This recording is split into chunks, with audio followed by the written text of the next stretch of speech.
What's good, y'all? What's good with the people? What's up? I ain't been live in a little minute. I ain't gonna lie, but I had to Um, watch this video with y'all. It's called "How to Beat Kendrick Lamar," and I seen like the first 7 minutes of it, so I know what the whole preface of it is. Essentially, you feel me? He basically is just saying this is how to beat Kendrick Lamar in a battle. So I'm gonna check it out and see what I think. You feel me? As somebody, I am a battle rapper. You see what I'm saying? So I feel like I got good context to see where he's coming from. I understand angles and all that. You see what I'm saying? So I want to see if the logic that he's using makes sense. You feel me? If Drake wanted to, he could really revenge it easily. So he right for the curtain, Kendrick. We gonna see. We gonna see.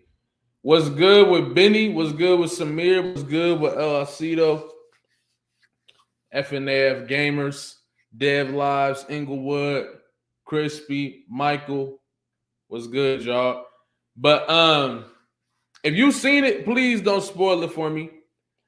Because I do want to see what he's thinking. But I will say, from my perspective, right? Before we watch this video, I'm gonna let a few more people get in here. And hit that like button, y'all. Hit that like button, y'all. Much love. But if I'm giving my opinion about it, do I feel like anybody in the game right now could beat Kendrick in a battle? It's so much context to it that I feel like a lot of people don't talk about. That I feel like I would be surprised if he did talk about it.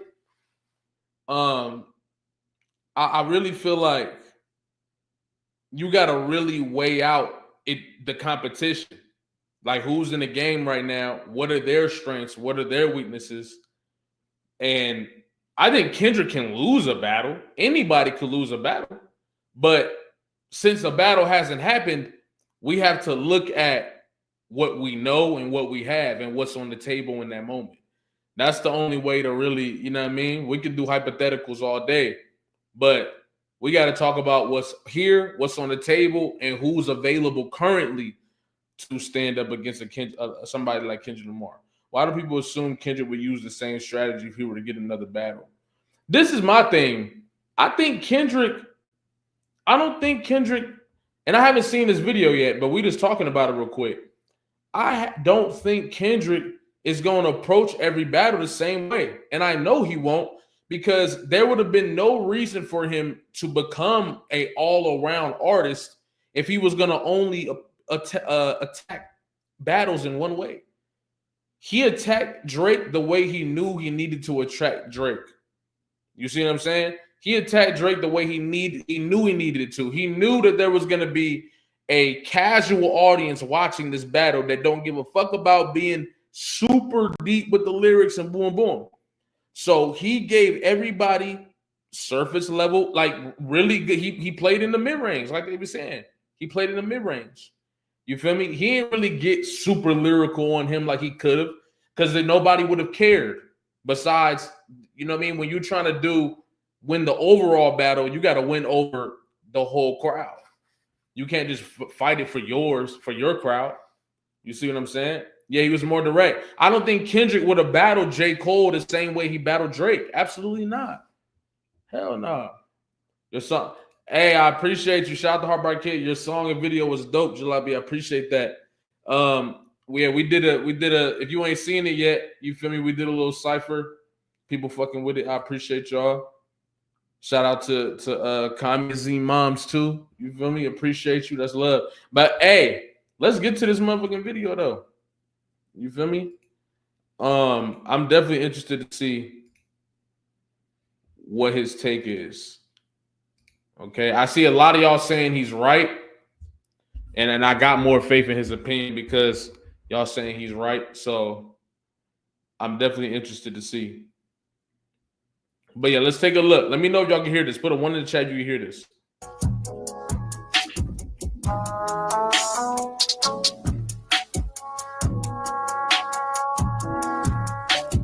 So first off, we have to reestablish what makes a diss track worthy, because good. Okay. And yeah, let's get these likes up. Everybody in here, leave a like on the video. It takes a couple seconds to drop a like on the video. You feel me? So drop a like. Appreciate y'all. Let's get to it. And by the way, I love Kendrick Lamar, but I'm not gonna be biased. I think we breaking down this battle rap shit. To be biased will make it boring. So we're gonna keep it 100. You feel me? Let's get it. a lot of y'all still seem to have this idea that it's just spamming the dirty laundry button until somebody gets shot or files a lawsuit. I'm not going to pretend like spilling tea hasn't always been an effective haymaker, but sticking with the boxing theme, the best diss battles have been a series of body blows followed by a knockout in like the 11th or 12th round or so. The best example of this is probably the most famous diss battle of all time between Jay and Nas.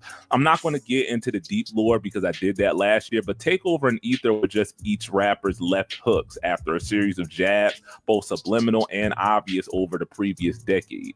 Also, again, keep in mind that Takeover was originally a Mobb Deep diss. It wasn't until Jay heard Ether that he recorded that third verse, which is why it does feel so disjointed from the rest of the track. But even then, Jay didn't resort to crotch shots until he knew he had pretty much already lost. And the culture being what it was back then, Super Ugly was quickly written off as whole flailing to stay above water, and every other shot following that track was basically ignored. You're seeing a theme here, right? Spilling the tea only works when you're proving a greater point, like the story of Adidon, or I guess Hit 'Em Up, which, if you ask me, is still the most overgassed diss track of all time, in my opinion, but that's not it. Whoa. Okay.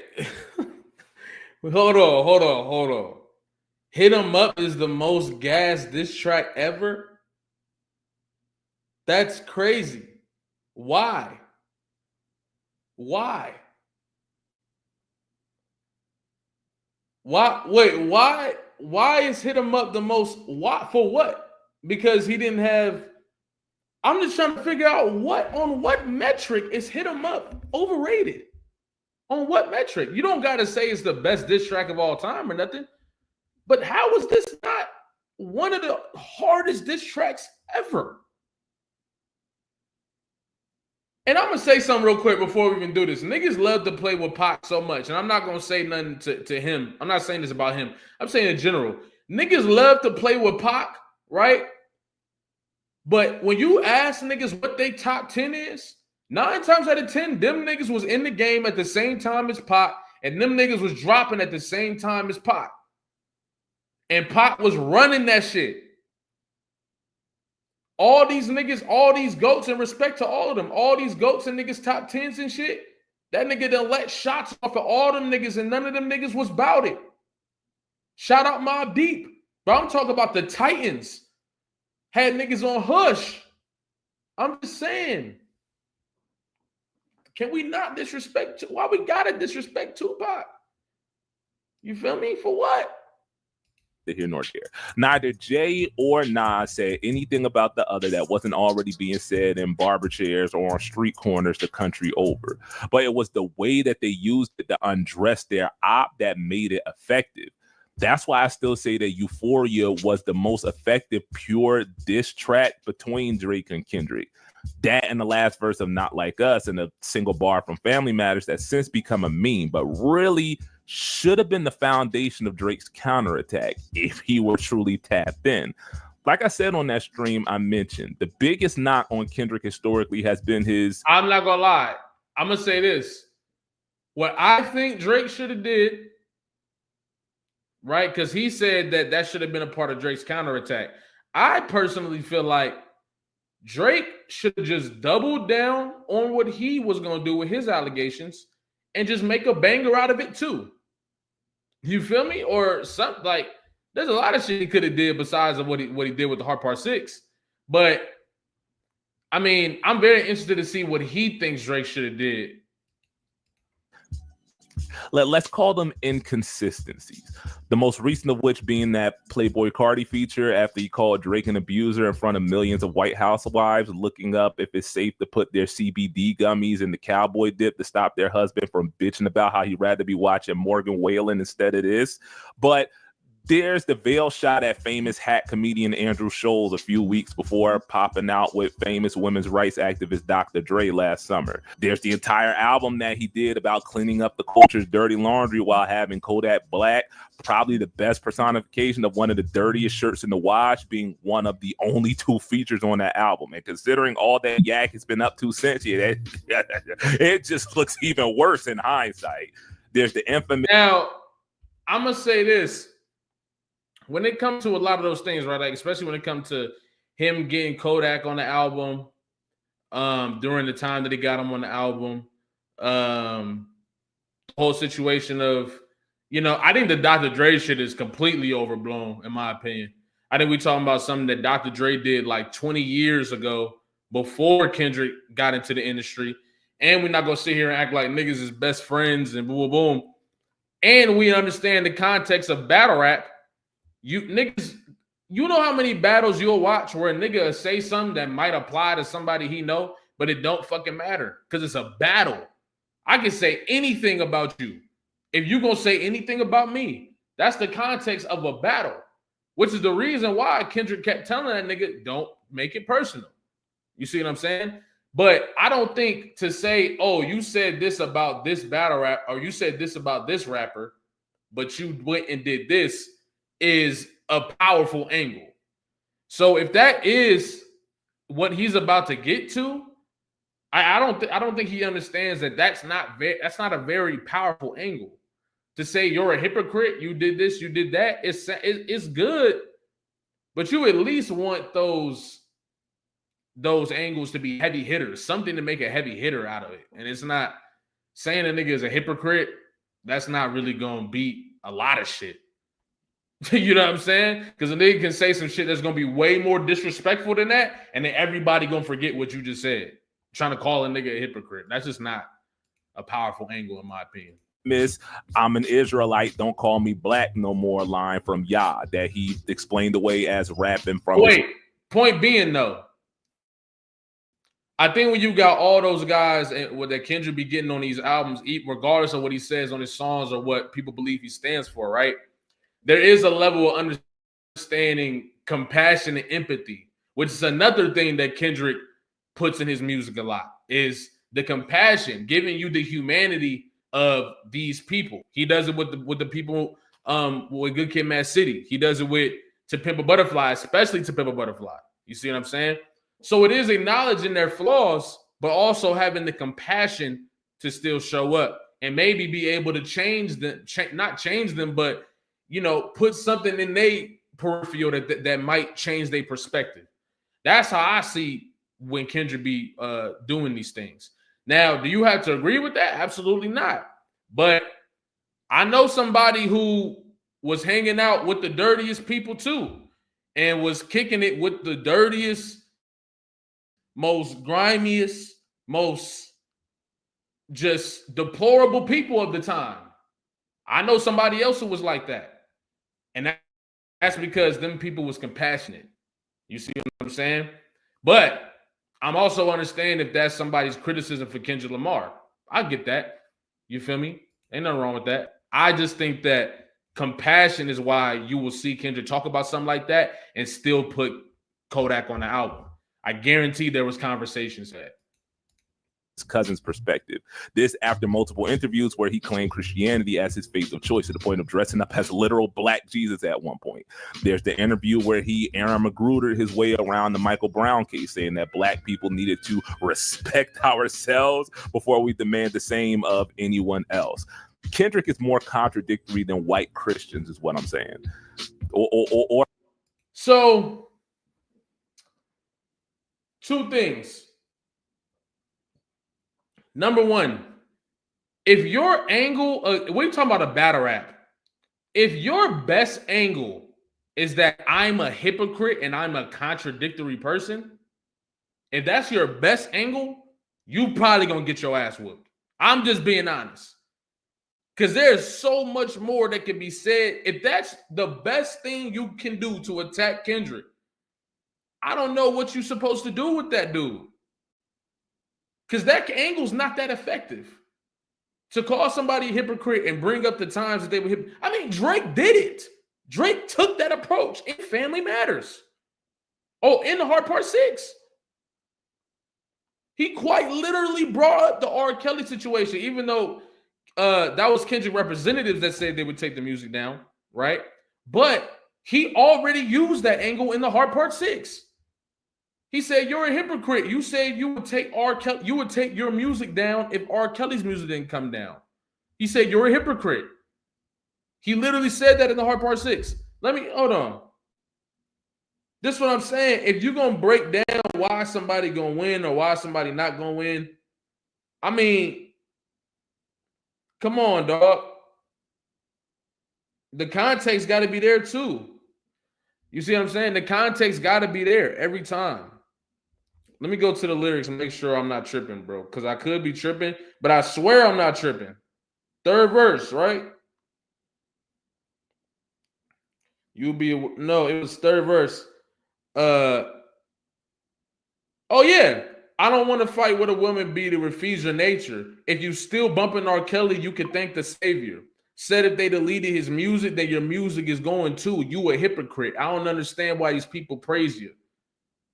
Sounded like you send him commissary when he needs some paper. That's literally the angle you're talking about. You see what I'm saying? That's literally the angle you're talking about, and it was on the least effective song of the battle. What are we doing? Hold on. Or black ones for that matter.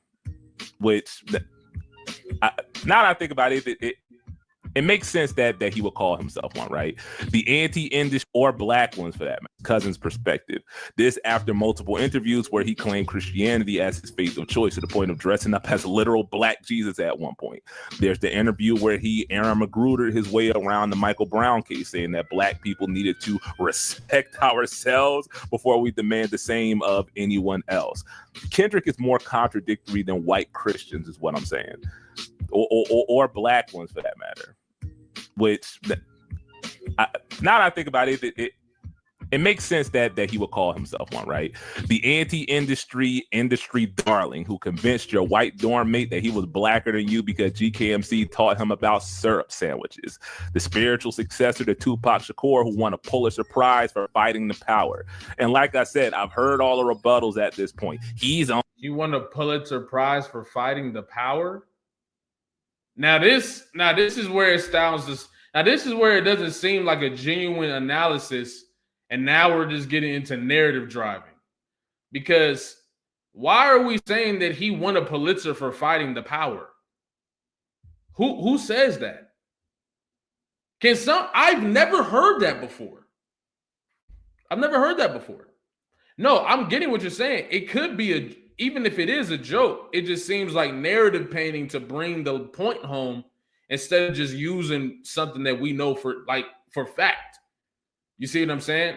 I get it could be a joke, but it's still driving a narrative in order to bring the original point home, is what I'm saying. To say that he won, nobody said that, bruh. Nobody think he won the Pulitzer Prize for being, because that adds to the narrative that Kendrick Lamar is this super political rapper. And I don't know about y'all. I don't think about Kendrick Lamar in the political rapper way. I don't feel that way about him. I feel that way about Tupac, Ice Cube. You see what I'm saying? Tupac, Ice Cube, Public Enemy, like that type of shit. Kendrick talk about shit, but I don't think he very political as a rapper. You feel me? That nigga said he paged Obama. Only human. He said he was a hypocrite. I don't listen to Kendrick for his politics. Blah, blah, blah, blah. Shut up. Nobody with sense is mistaking Kendrick for Kwame Ture, but it's undeniable that he's not unlike Jay and Bey in that he's commodified the aesthetic of black radicalism for his own end. And that aesthetic is a big part of his appeal. You can't deny that, dog. He's just more honest about it, if you ask me. But that don't make it any less true or exploitable in the context of a rap battle.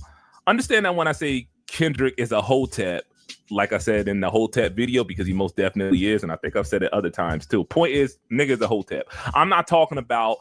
Okay. How much of this I gotta keep? I know y'all keep saying to let it roll, but I gotta. The in living color cartoon caricatures that Black Twitter vacillates between mocking and making appeal. You can't deny that, dog. He's just more honest about it, if you ask me. But that don't make it any less true or exploitable in the context of a rap battle. Understand that when I say Kendrick is a Hotep, like I said in the Hotep video, because he most definitely is, and I think I've said it other times too. Point is, nigga's a Hotep. I'm not talking about the in living color cartoon caricatures that Black Twitter vacillates between mocking and making a scapegoat for all things bad and bigoted. I'm talking about the niggas who thought that they were Furious Styles once they learned what gentrification meant. The niggas who unironically use words like phenotype in regular conversation. The niggas who think the cure for cancer is an alkaline-only diet and black seed oil capsules. That is who Kendrick Lamar is. The nigga who. This is my favorite tuning plugin for vocals. Here's why. If you're so in love, then why? Watch the 15-minute. I'm not gonna lie, bro. I'm not gonna lie. He don't fuck. This is crazy. This is crazy, bro. He said Kendrick the type of nigga to say the cure to cancer is black seed oil. I love the jokes. But I'm like, can we get a better balance of breaking down the style and all that? We probably gonna get that, but I'm like, let's get some more of that. In the video on Frantz Fanon and based his politics on Goodreads quotes of Wretched of the Earth without actually reading the book, which I mean is what half of LiftTube does with Marx and Mal, but whatever. Y'all get my point, right? Niggas like that hate when you call them on their BS. And they especially hate it when it's done by somebody who they know knows the deep magic much better than they do. And not only that, they know the spells that they never bothered to learn because the novice level Jones were good enough to impress the uninitiated. If Cole is conscious rap for dummies, the way that one of y'all put so eloquently in one of the past posts, then Kendrick is what deep looks like to the uninitiated. And I think he not only knows but embraces that. That's the caveat, though. You can't just call Kendrick on his BS if you don't even understand what his BS is really about. Okay. So I feel like this is really more of a, I'm gonna let it keep going, but it really feels like he has to paint this image of Kendrick Lamar in order to tell you why somebody would beat him in the battle. What he doesn't understand is everybody doesn't see Kendrick that way. When you're creating the angle, you got to think about what is the most likely that everybody will perceive as true. That's what you have to do, okay? A lot of people are not buying the fact that Kendrick Lamar, buying it to be a powerful enough angle that Kendrick Lamar is a hypocrite or Kendrick Lamar is contradictory or anything, because Kendrick has used so much of his music to call himself out. Now, a lot of people say that's a cop-out. We're not talking about our personal perspective. We're talking about in the scope of a battle. Because Kendrick Lamar has essentially 8-miled himself in that sense, it's going to be difficult to knock him off with that angle. You have to do something else. I don't think this isn't powerful enough, especially you talking about star power. When you battling somebody with star power, the normal little chipping shit, that probably isn't going to work unless you have star power too. So that limits what a lot of people can do in that situation. You got to really out-rap this nigga and do a little more if you don't got enough star power to hang with him. You see what I'm saying? So that is not strong enough. And the fact that he has to paint this for you before he lands it is letting you know too much work would have to be done to convince us that that's strong enough of an angle. You feel me? He wouldn't have to explain it or frame it that way if it was something we all knew or all agreed to. Just like the angle of Drake is a PDF or whatever. The reason why that was so powerful is because people were already calling him that for 5 years. That's why it was powerful. Because everybody was already calling him that. All Kendrick did was highlight what everybody else was already saying. Those are the most powerful angles. Or angles like maybe somebody doesn't know something that people don't know something about you when they bring it up. That's another powerful angle. Expose this shit. But the hypocrite angle will work in pockets as your a full approach to beat Kendrick Lamar. I don't think so. About you can't just point out specific inconsistencies because he can always I'm a hypocrite his way out of it, and the stands will get right behind it. It's hard for me to explain it, but the only way to beat Kendrick is with another Kendrick. The best example I can give of this is 50's beef with Jadakiss. Like I said in the past, the reason 50 beat Ja Rule is because he was a better Ja than Ja was. The perfect distillation of street cred and pop appeal is what I'm saying. Jadakiss knew he was never going to turn the pop girlies against 50. Right. He knew that he was never going to win over the casuals, but the heads that knew, that's where his opening was. He even acknowledged this in the opening to Checkmate.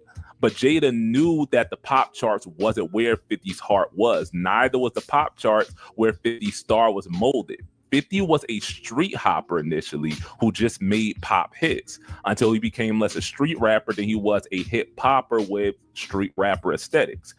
50 was the new Ja Rule, was Jada's whole argument. And it worked. In a similar vein, Kendrick, even before the beef began to take on elements of Drake, in that his celebrity now drives his branding as much as his artistry. So because Kendrick Lamar's celebrity, see that's where you lose me. Because Kendrick Lamar's celebrity is pushing his art, he now has qualities of Drake. When your celebrity pushing your art existed before Drake. Kendrick is not trying to sound like Drake. Kendrick is not turning into the new pop guy. 50 Cent beat Ja Rule and then turned into the jingle pop music guy. That's not the same. To say it's the same because Kendrick is popular, like pop now, is crazy. That's not the same thing at all. One guy beat him and then took his formula. Kendrick beat Drake and stuck to his formula. It's not the same. In an ironic twist of fate, it's the boogies that will ultimately be Dot's undoing. In becoming the most celebrated rapper of his generation, Kendrick has become a bona fide pop superstar, and thus his fan base is taking on elements of typical pop star super fandom.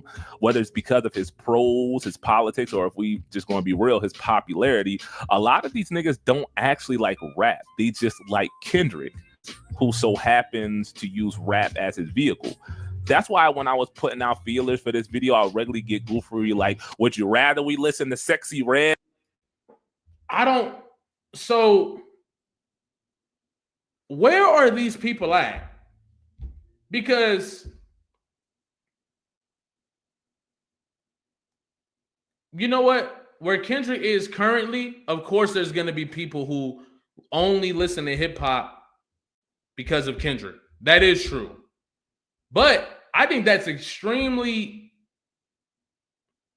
I think Kendrick not only is highlighting other hip hop artists in his music, right? There's a lot of artists that are surrounded with him that perform and collab with him. I don't think that it's such a different element than like an Eminem, where Eminem, a lot of people only listen to hip hop because they listen to Eminem, but they wasn't listening to nothing else. I think it's very hard to listen to only Kendrick Lamar and not check out any other hip hop. But that could just be me. But I just feel like if you listen to Kendrick, you have to be able to appreciate the lyrics. How else you going to enjoy the product? He leads with that. You see what I'm saying? So I feel like it's different than like a Drake. You feel me? Like where a Drake, his music is easily accessible to everybody. I don't think Kendrick Lamar's music is super easily accessible. And you can tell because You see a bunch of these Drake fans doing videos about listening to Good Mad City for the first time, and it's like their brains just went to a different world for the first time. You feel me? Like, that's just me though. Yeah, that's what I'm saying. Like, even with the industry darling shit, people are calling Kendrick an industry darling because he's winning awards. You see what I'm saying? I think that's kind of crazy. I think people are just seeing Kendrick Lamar take this shit to heights that we haven't seen it go to before, and it could be a little confusing. And instead, as though Kendrick is the only lyrical rapper in existence, and his own former label mate and Absol isn't one of the greatest lyricists of this past decade. Like, again, nigga, shut the. Exactly. You can't create narratives if Kendrick is like every other pop artist. What happened was people believe hip hop. I'm gonna tell you, it happens on that side and on this side. People can't believe that real hip hop is in stadiums right now. They can't believe that real hip hop is touring stadiums around the world. That real hip hop was probably the most impactful Super Bowl performance ever. They can't believe that. It doesn't make sense. And I get that because hip hop is supposed to be the rebellion of this. But the goal was always to take real hip hop as far as it could go. And as far as I'm concerned, Kendrick Lamar has never sacrificed the art form. Since when? Kendrick Lamar is the biggest underground hip hop artist of all time. If you get what I'm saying, he's the biggest underground hip hop artist of all time. The nigga never changed up. But now hip hop is pop. You about to see the world change. Let the next few years go. The world's about to change because hip hop is pop now. And I think this Clips album is going to put a stamp on that. Watch.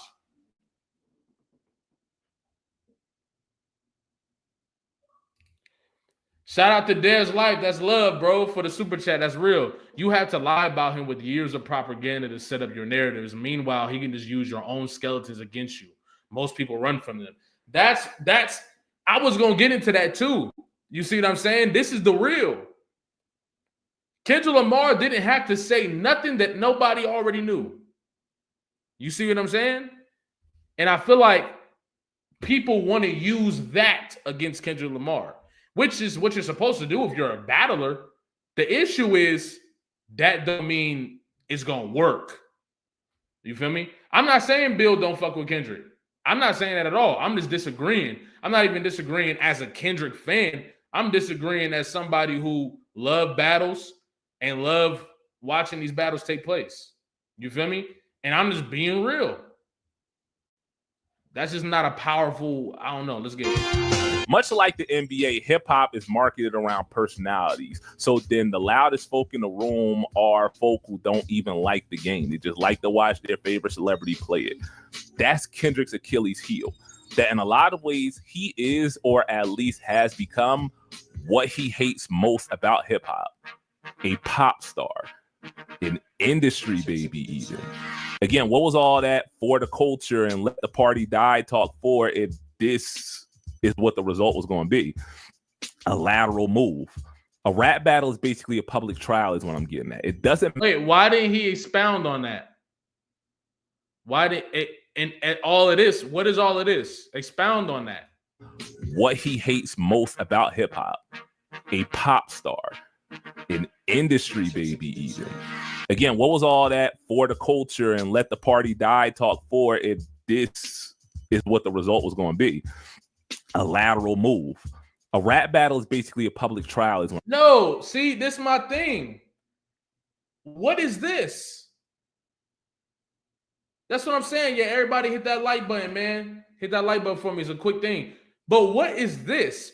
How is it you hate the industry, but it's going to turn into all of this? What is all of this? What is happening? Didn't I just tell y'all that niggas can't believe that this shit in the Super Bowl in the stadium? Didn't I just say that? That's what he mean by this. He mean the Super Bowl stadium. He mean the Super Bowl. He mean the stadium. He mean the Grammys. You see what I'm saying? But what I'm trying to figure out is I thought you become what you hated the most when you sacrifice the art form for commercialism. Don't be surprised just because art is finally winning. It's niggas, instead of seeing it the way, instead of looking at it like art is finally winning, niggas would rather just create a narrative to believe that Kendrick Lamar is fucking up or is like, it's crazy. That don't make no sense. I don't care if he's a Kendrick fan. I don't know why y'all keep saying that, bro. What are you talking about? He could be a Kendrick fan. He could be a bigger Kendrick fan than me. That don't mean I got to agree with his points. What are we talking about? We could disagree as Kendrick fans. What? All Kendrick fans got to think the same shit? Fuck no. Shit, I'll tell y'all the one time I almost stopped fucking with Kendrick. When Kendrick said, Obama, we're talking about Obama just paged me and shit. That shit had me hot. I was like, hell no, we not fucking shouting out no fucking, we are not shouting out no politicians in this motherfucking, hell no. You feel me? Like, but I can still understand and respect the rest of the viewpoints in that song and what he was trying to drive home. You feel me? I can not like a motherfucker or not like what somebody did and still respect the overall scope of what they do.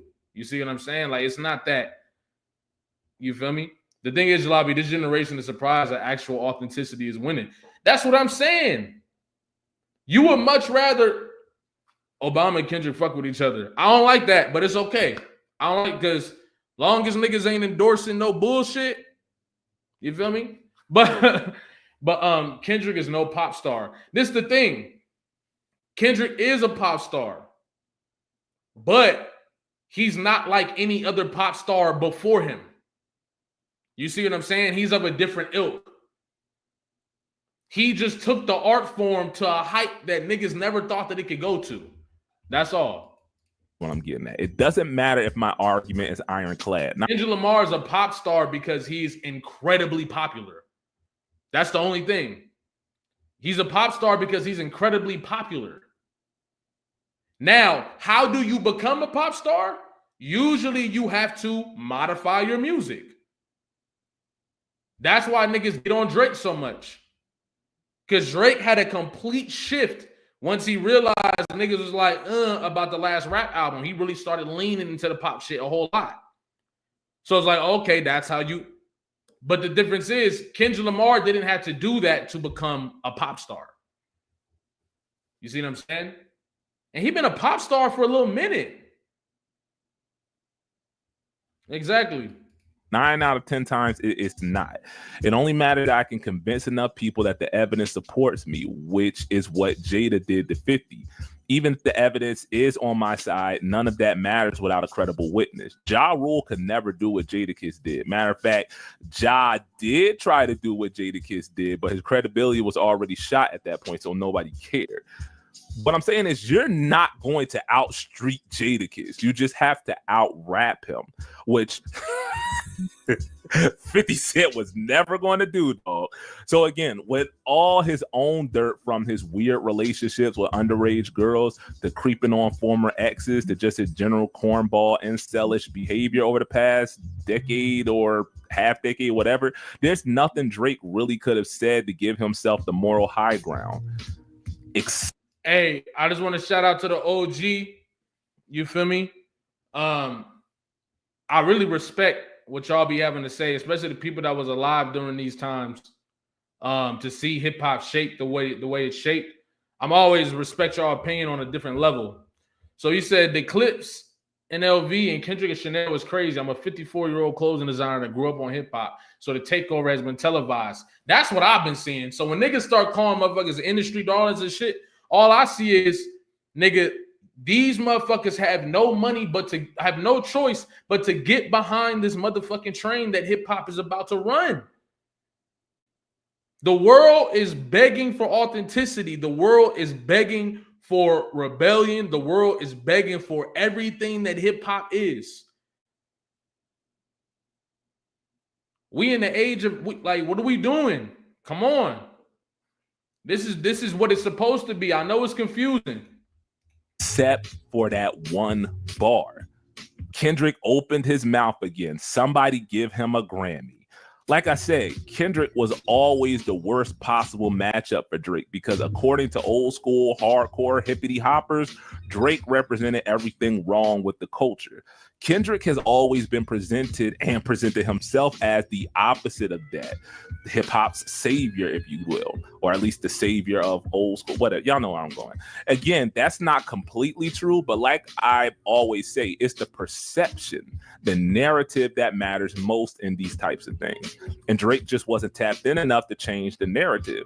Like you could have done a whole track that was basically just that one bar instead of whatever the hell the Heart Part 6 was supposed to be. And you would have at least recovered enough. So what he's saying is if Drake would have did a song about Kendrick Lamar being the industry darling, he would have been able to survive Not Like Us.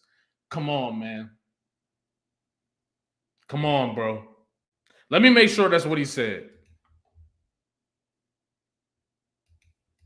The narrative that matters most in these types of things. And Drake just wasn't tapped in enough to change the narrative.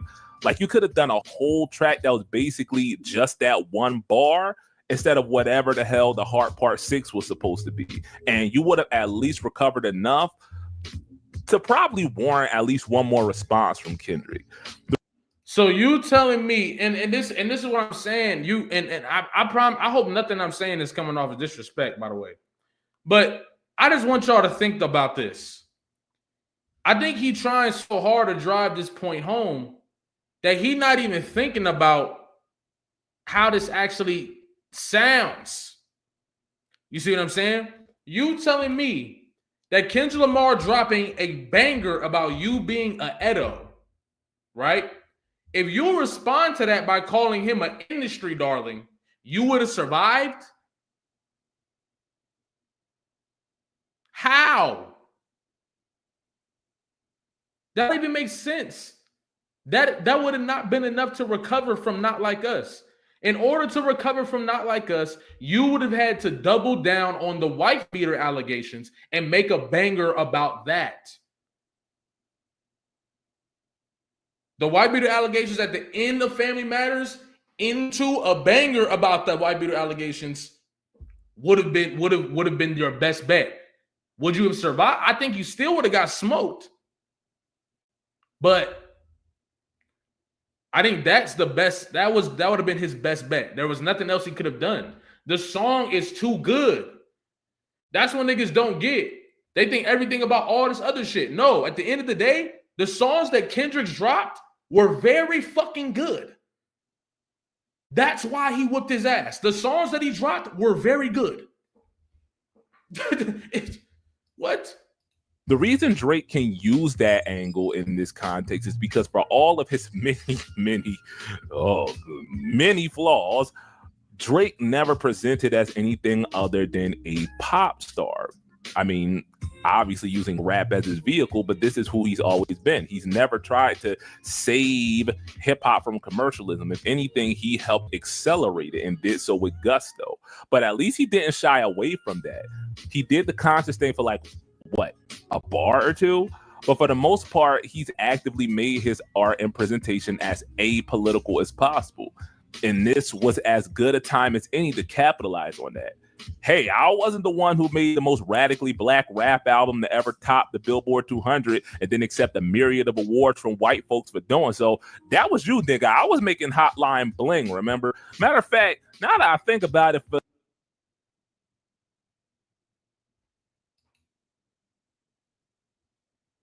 Hold on. I got him. Hold on.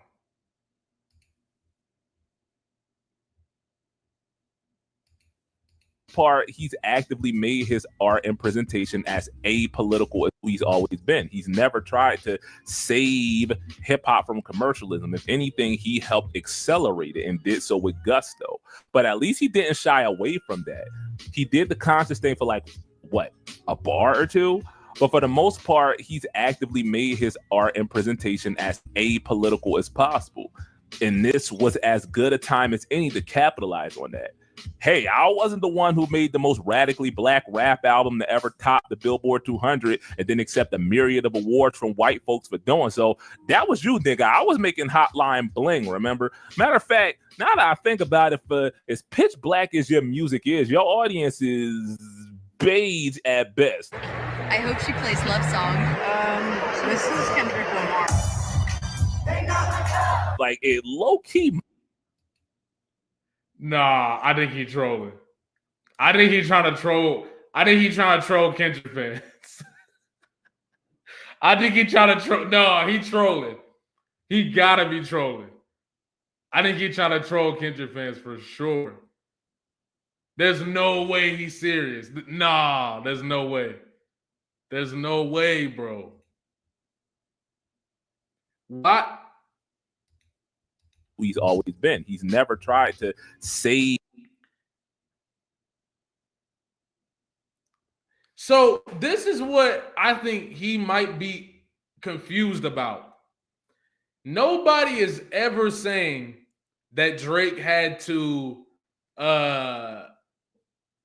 rap about the war in fucking Iraq, and nobody said that Drake had to do that. Nobody's saying Drake had to be political. The issue that people had with Drake was that he was trying his best to cosplay as a Black American while behind the scenes using his assimilation to his whiteness to dominate Black artists. That's what a lot of people's issues in the industry were with Drake.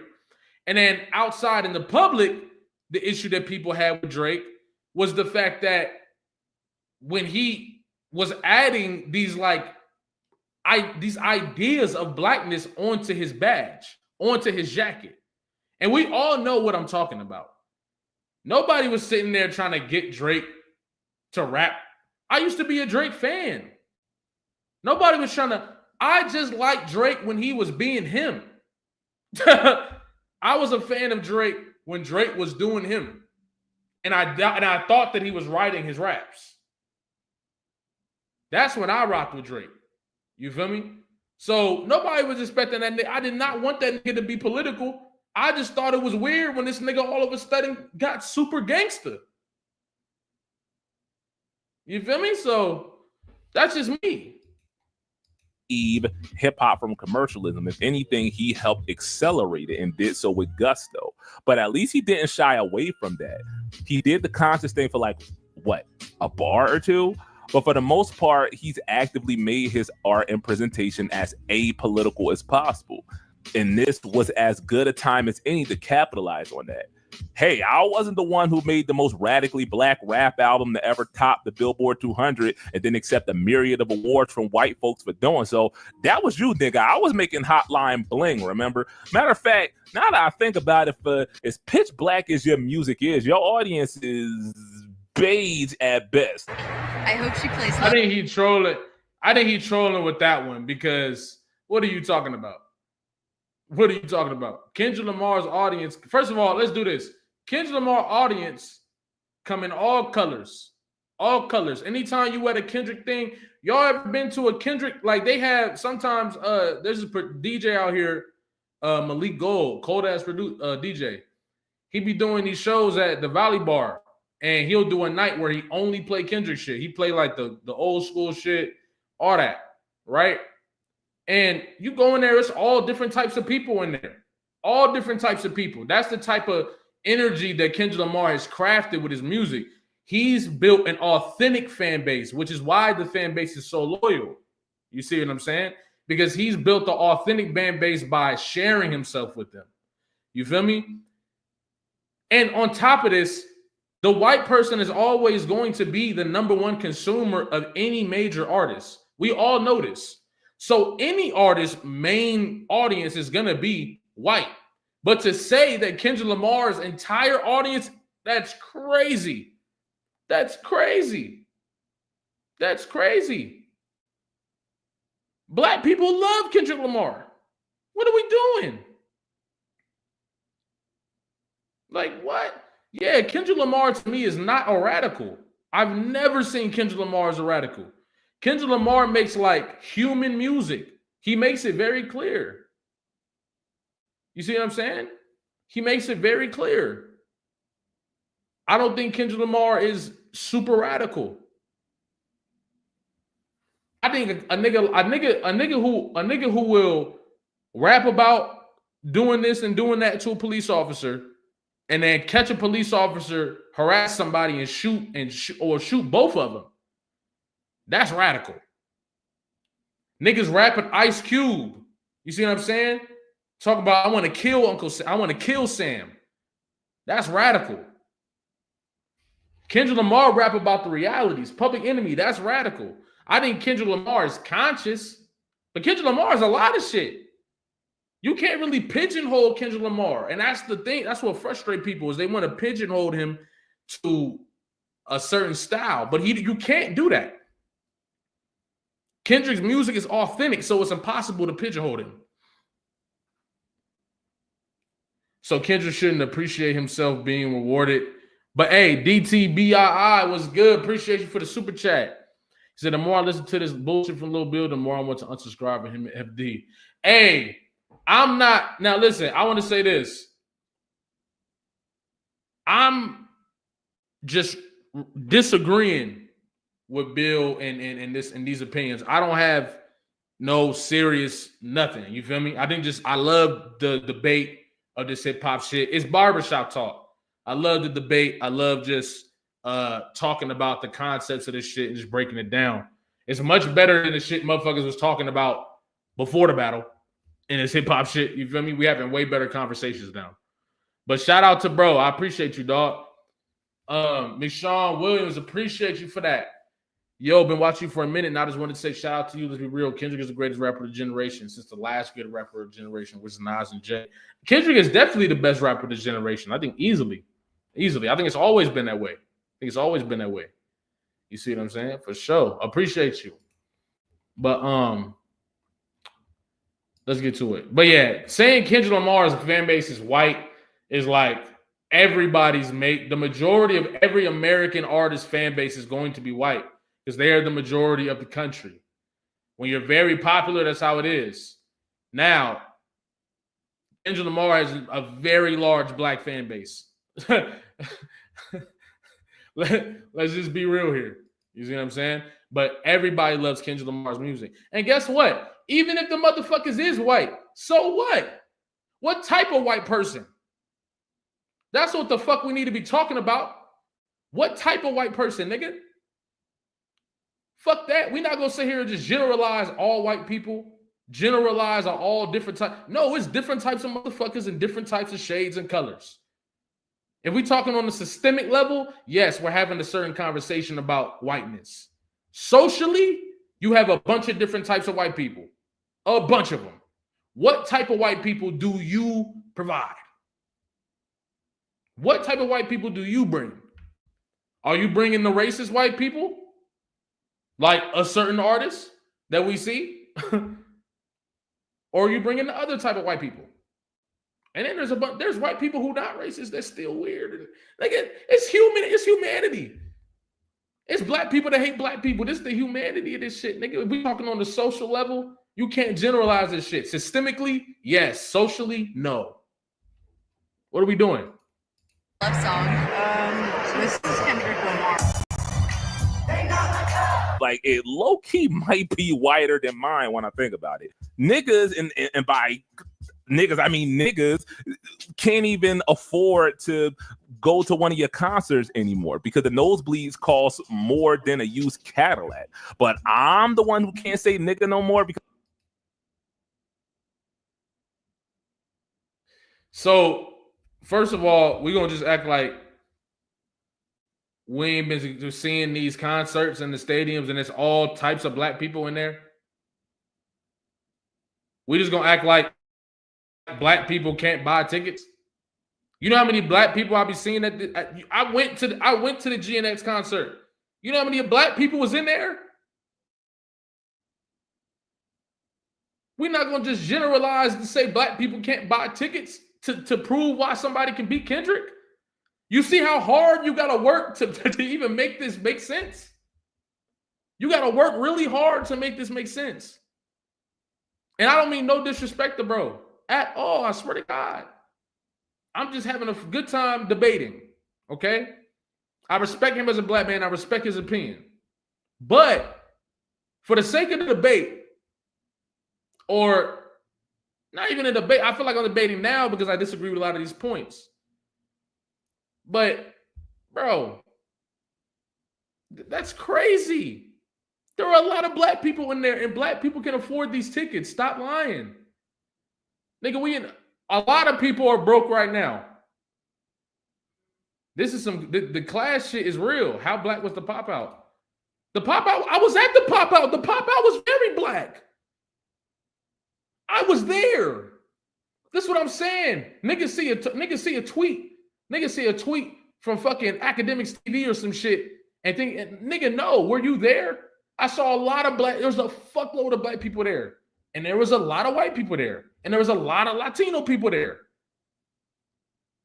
What are we doing? I was there. I didn't get my information from Twitter. You feel me? I was there. Appreciate you for the super chat. Just want to say I don't always agree with your taste, but I appreciate you break these topics down. I have 2 start calling you Jalopy Holmes. Yeah, if you always agree with my takes, that means somebody faking. It's either me or you. You feel me? But it's also possible that you agree with all my takes too, because that's possible. You see what I'm saying? That's definitely possible. But LaQuisha Byrne, thank you for the super chat. Kendrick more slander than he deserves, but Drake can be whatever in his past. Tupac, one of the greatest ever. I'm sorry. Had plenty of white fans. Bro, Tupac was constantly talking about black issues, and he had a fuckload of white fans. My mom had friends that was white that loved Tupac. Like, what the fuck are we? That's crazy. But listen, black people can afford these tickets, dog. Because I move like a mixed kid who grew up with my white mama, which I am, and I did. I made it clear off rip that I wasn't trying to be Malcolm. So if anybody betrayed the culture, it's the nigga who wrote All Right and then gave Taylor Swift a feature. Like Drake literally said it himself that he could have had Kendrick's audience. Is Taylor Swift racist or something? Taylor Swift racist or something? What'd she do? Why Taylor Swift can't get a feature?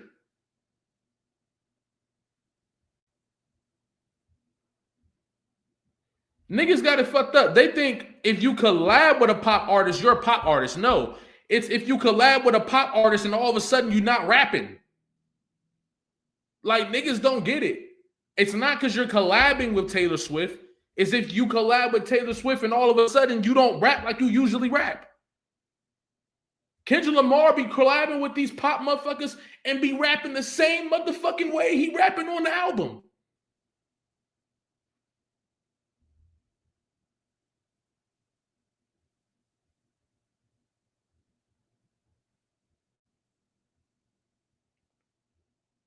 Taylor Swift racist or something? Like, what am I missing? If he did the conscious rap for dummies thing, this isn't necessarily say that he could have done so successfully because he very obviously did not do that. But the point is that a significant part of Kendrick's appeal is his politics. And don't tell me it isn't, or else half of hip hop YouTube since March wouldn't be halftime show breakdowns. So now that you know how to beat the boogeyman, we can get into the fun part. And let's talk about who can actually do that. Because as much as I would like to say, insert lyrical miracle rapper here, it takes more than just bars to best King Boogie.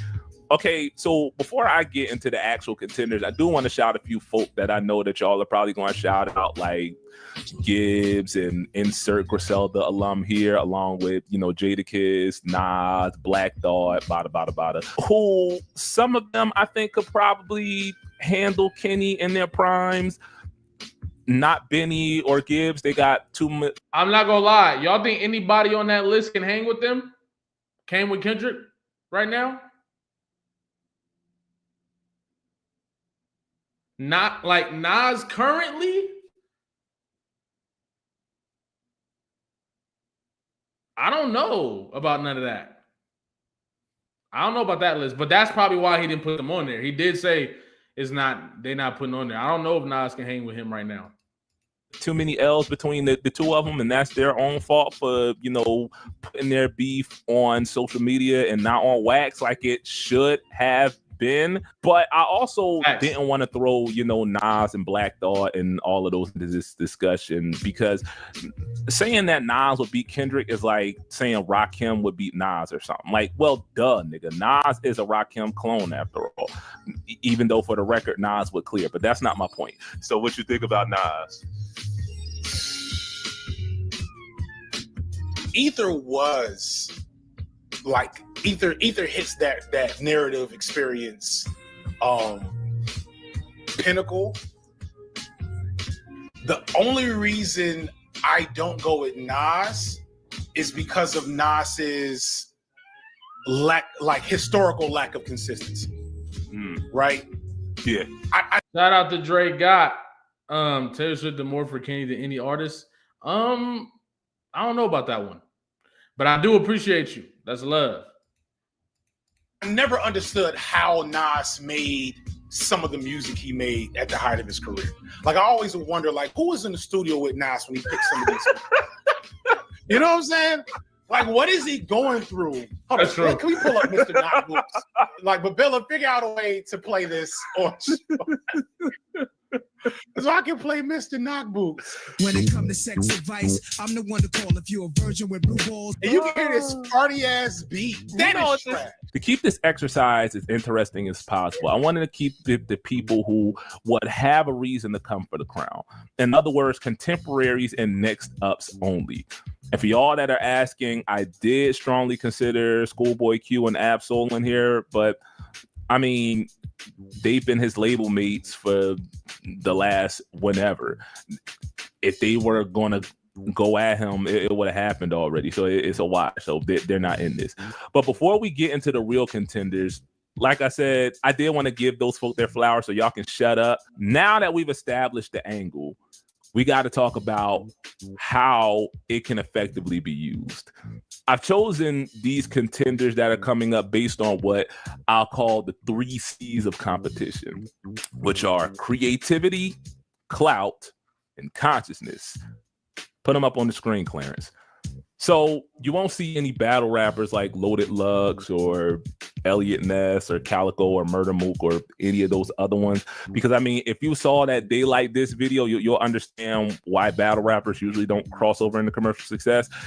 Hey, Timothy Everett, I don't think anybody's heated. I think everybody's just passionate. That's all. I think everybody's having a good time. Let's get to it. It's not enough to just be Mr. Lyrical Miracle, or else Cannabis would be the real life Dylon. Who are the 5 best rappers of all time? Think about it. Dylon. I already explained in depth of the diss track what made the story of Adidon the most effective diss track, in my opinion. But since we are talking about Kendrick, let's use what's still the best pure diss from that battle, as I said earlier, Euphoria. I'm not going to go bar for bar because this script is already so long. I wound up breaking the joint up into 2 parts, or maybe I kept it as one. We'll see when it gets put up. But Kendrick's thesis is that Drake is a poser, basically. Everything about him is manufactured, including his blackness. He's the most sanitized and commercialized kind of black you probably can be. And again, that was on purpose. Like I said before, the point of we don't want to hear you say nigga no more was never about his biracialness. It was the fact that Drake does and always has moved like a white man who wears black skin when it's beneficial. But when there's no bag to be made or his back is against the wall, he goes full Karen. Enter UMG drama. You can't decide that you're black when the cookout invites go out, but then revert back to beigeness when the cops show up. Right. Kendrick could have never used that angle on Cole, because for all of his faults, Cole has always moved, at least publicly, like a black man. Hell, there's an argument that Cole is more the man Kendrick projects than Kendrick himself, but we ain't get there yet. Kind of buried the league, but whatever. Again, there were a bunch of ways that a more calculated MC could have countered the whole "you commodified your blackness" bit. But my thing is this. Kendrick Lamar doesn't have to use the same angle for everybody. That's not how battle rap works. When you battle, you use what most applies for that individual. You see what I'm saying? He might not even needed to use that angle for him. I think Kendrick Lamar would have made it more about rapping against J. Cole rather than angles. You see what I'm saying? And I think Kendrick Lamar used Euphoria to just show y'all, all right, let me style on him real quick. And then he reverted to, you know what I'm saying, punching back angle for angle. And from my perspective, I just feel like J. Cole isn't this just has nothing on his jacket guy that people try to pretend he is. J. Cole got a lot of stuff that you can rap about. Specifically, the thing that you're talking about. When No Name Gypsy called him out for exactly what you're talking about, actually. That's the funny part. What he's saying Kendrick is doing, No Name Gypsy actually dissed J. Cole saying that exact thing about him. You see what I'm saying? That's the funny part. But I digress. It's just within context, things start to sound a little different. You feel me? I just think it's funny to bring up J. Cole as an example, but the main thing that you're using to drive the Kendrick point home has been used against J. Cole. It's interesting. My point is, if Kendrick can't do anything else, he can paint a picture, man. There's a reason why the white folks have compared GKMC to the films of folk like Scorsese and Tarantino. So yeah, there's a bunch of super duper lyrical rappers that I left off this list because wordplay is basically their whole bag. So with that out of the way, now we come to clout, which should be self-explanatory, but I'll explain it anyway. Clout in this exercise isn't just insert rapper here has the bigger and or more obnoxious fan base, or else Drake would have washed Kendrick a year ago. We're considering both the quantity and quality of your fan base, plus your past rap battle performance, if applicable. So yeah, you can and will get bumps based on sheer volume, but just having a bunch of fly-by-night bandwagon hoppers as the bulk of your fan base ain't going to hold as much weight as a dedicated cult following willing to go to battle at the drop of a dime for you. So a 10 on this scale would be something like, I guess, Barbs. So yeah, a cult basically, which now brings me to the final C of the three: consciousness. Basically doing the knowledge, and by the knowledge I really mean black identity politics, and by doing it I mean how much of your public persona is based upon it. Again, y'all are not going to sit here and tell me that Kendrick's politics are not a primary part of his appeal, or we wouldn't be pissing ourselves over that South Park movie that he's making. This section isn't really about you being left or right wing. It's not even about how right. Wait, how does that add to? How is that a category for battling? How is that a category for battling?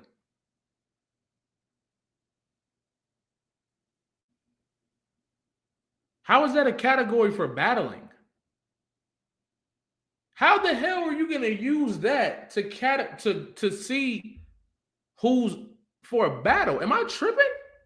That's probably not what he meant. Hold on. That don't make no sense. What?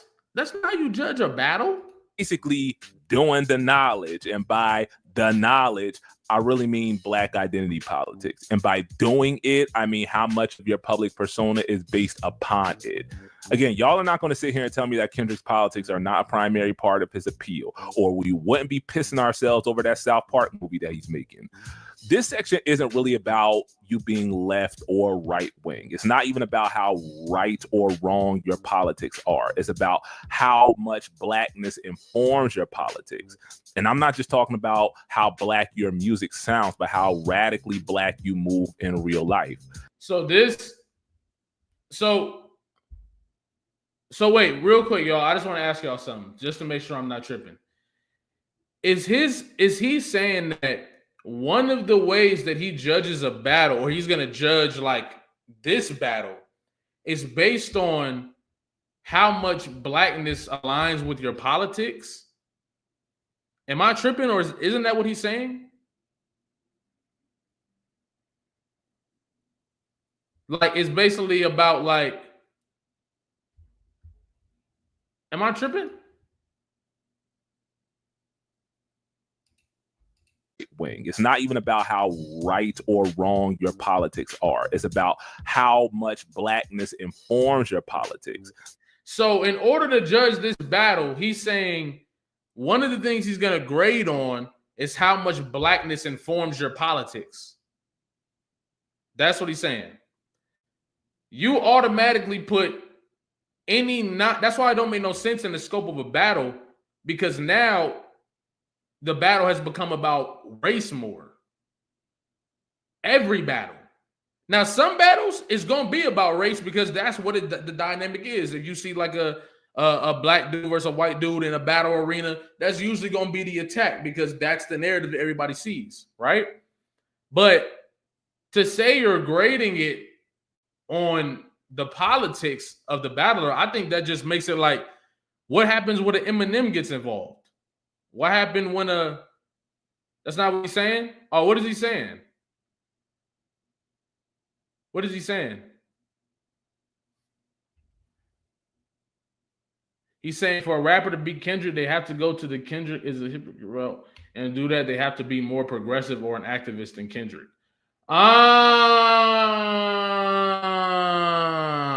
Okay. That makes sense.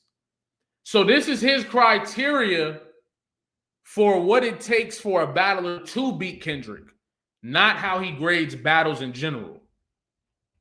Okay. I respect that. I'm not mad at that. If he can bring that point home, then he can bring it home. You know what I'm saying? And I'm not just talking about how black your music sounds, but how radically black you move in real life, how solid you are on what you stand for. Yeah, I don't think that angle would work. And I'm going to tell you why before we get off of here. I'm going to tell y'all exactly why. And this is why it's important to understand the dynamics of battles. I'm going to tell you why that angle would have worked against Kendrick. It's really one of the reasons why Kendrick is kind of like, remember when he said now niggas don't even know how to rate him. Niggas looking at me like a creative player. The crazy thing is there are certain superpowers you can have in battle rap that enhance your bars, enhance your performance. Kendrick has a lot of those things, and we'll talk about that in a second. It's crazy.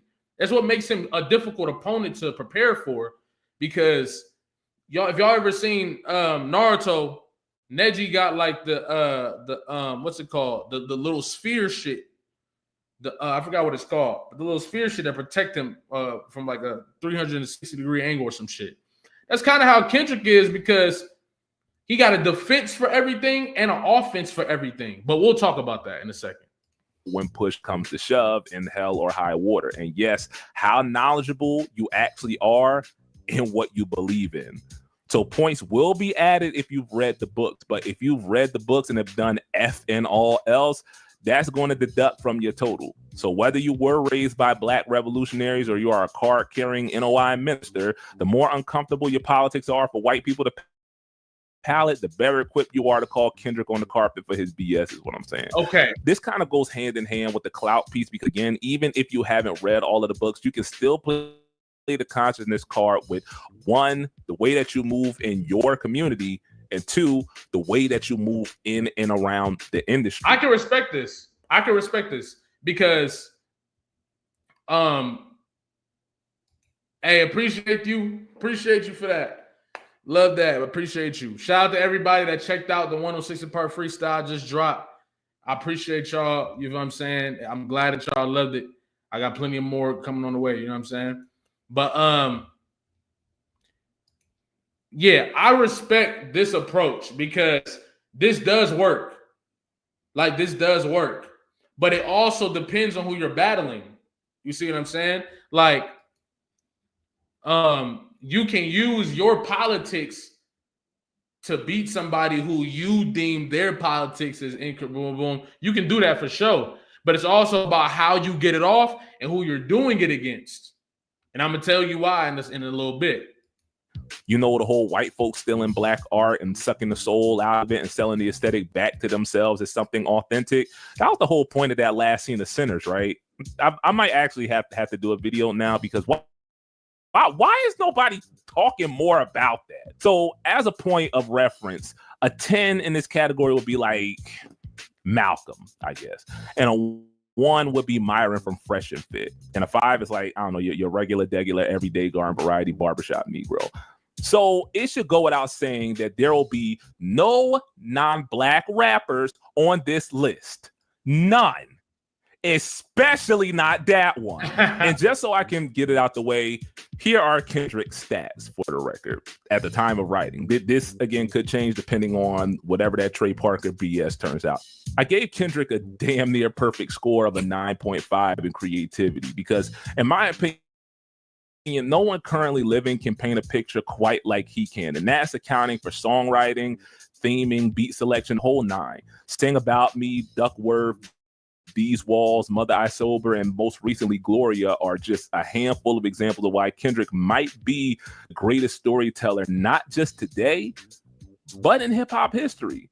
And even the GOATs might co-sign that. I know that's high praise, but there's a reason why this nigga's fan base is so fanatical. I'm not going to spend too much time glazing. We low key, this nigga power scaling this nigga right now. That's actually what this nigga doing right now. This nigga's power scaling. This nigga power scaling rappers.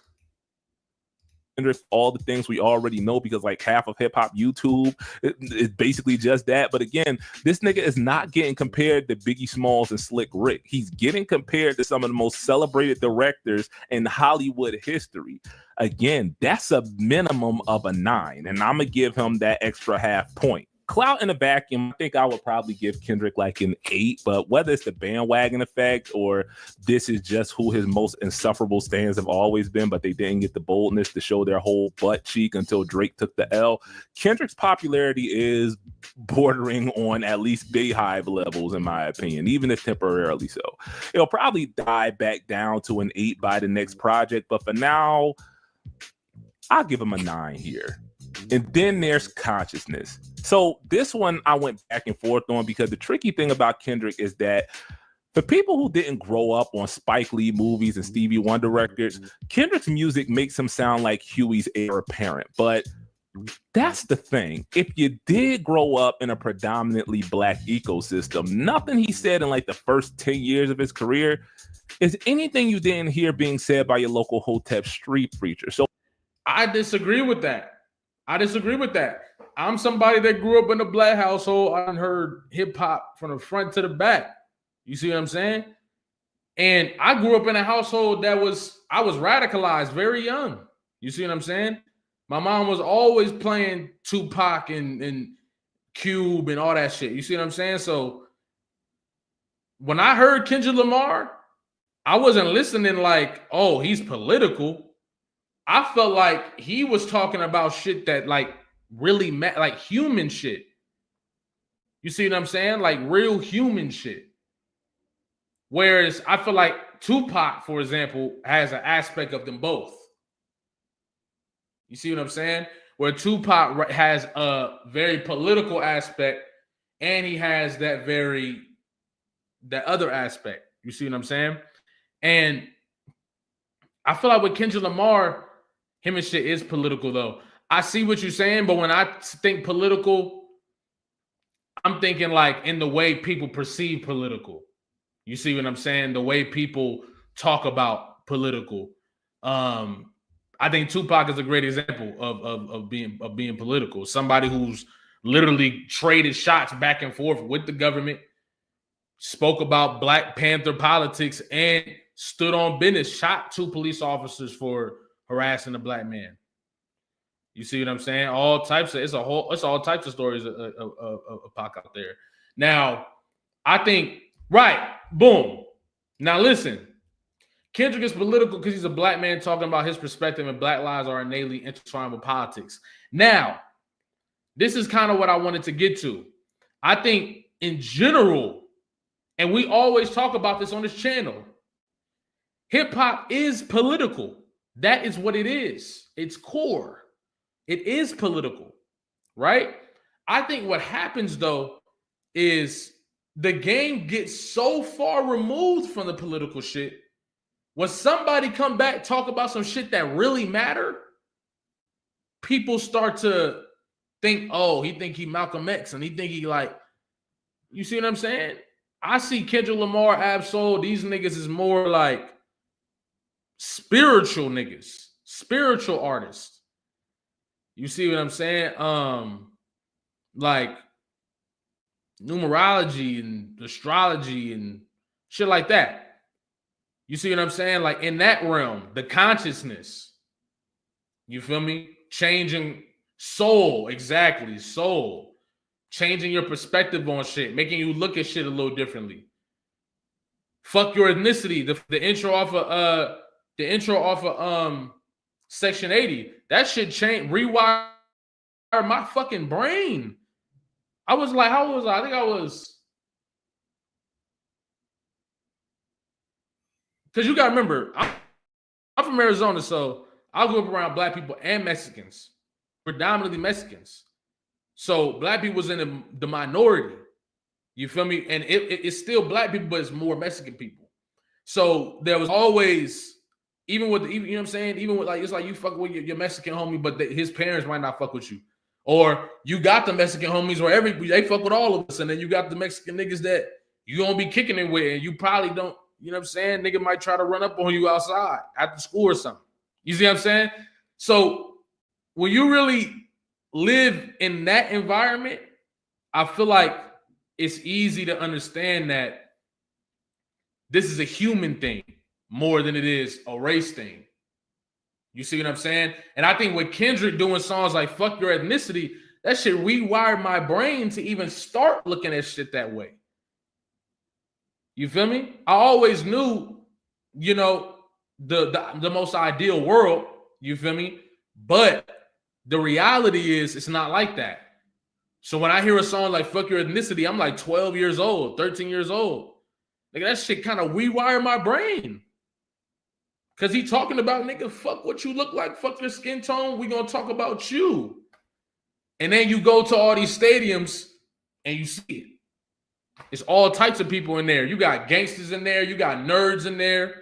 It's all types of motherfuckers. You feel me?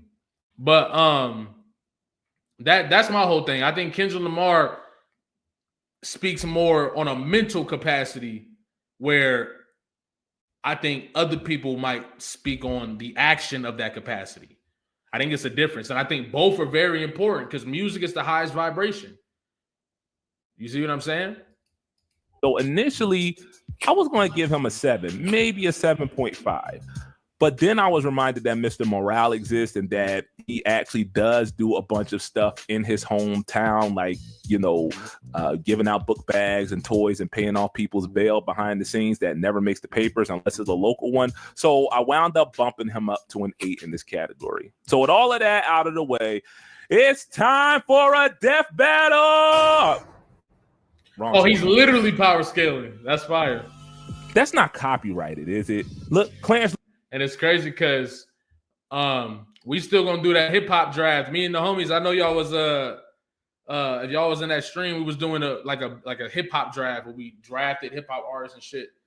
And essentially we just putting together a list of hip hop artists and like figuring out how to score them so that when we go to draft them, you see what I'm saying? Like it's gonna be lit, but it's dope when people intertwine like aspects of anime and comics and shit and moving into other sections.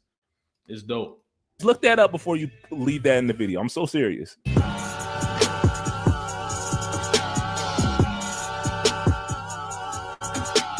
So let's start with the most obvious one, right? Ever since the concept of a big three was conceived, a battle between Cole and Kenny is what a lot of fans have been asking for, whether casual or hardcore. For the purpose of this exercise, let's just pretend that 7-minute drill don't exist. I mean, the album is literally called Might Delete Later. That might turn into a definitely. So out the gate, we gotta delete shit already. I'm just saying, you better not say, you can't say J. Cole. You can't say J. Cole, and in order to make your argument, you got to delete history. For record, I'm hoping he's not saying J. Cole. Don't think it will go well for Cole. I think Cole is And I think Cole be finding this out, especially more and more lately, that for all the fandom and support that Cole has, his bars don't stand up to much scrutiny. And I think that's kind of what happened with his attempted Kendrick diss, is that once you sort of enter the arena in that way, and people are really looking at what you're saying and like, is it really dope? Is it really tight? Are you landing any blows? Like I feel like the big narrative even coming out of J. Cole's diss was him saying a bunch of stuff that it didn't even sound like he meant. Right. You know? Like he's trying to trash Kendrick's catalog, but I feel like he was on record on every one of those releases saying how much he liked them. So right, you know what I'm saying? So yeah. Like even his most harsh critiques of Kendrick just reflected back on himself in a way that like, oh, this isn't really the thing you can do effectively. Here's the thing. I fully believe that Cole would lose and lose handily to Kendrick. I'm not gonna lie, he broke that down well. I think I have a completely different analysis, but his breakdown was good. I like that. And not because he doesn't have the ability, but because he don't got the cunning to go to the places that Kenny would to win. Bro is basically our Bob Marley, complete with biraciality. Yeah, I bet that one hurt for the 4 black grandparents folk in the audience, didn't it?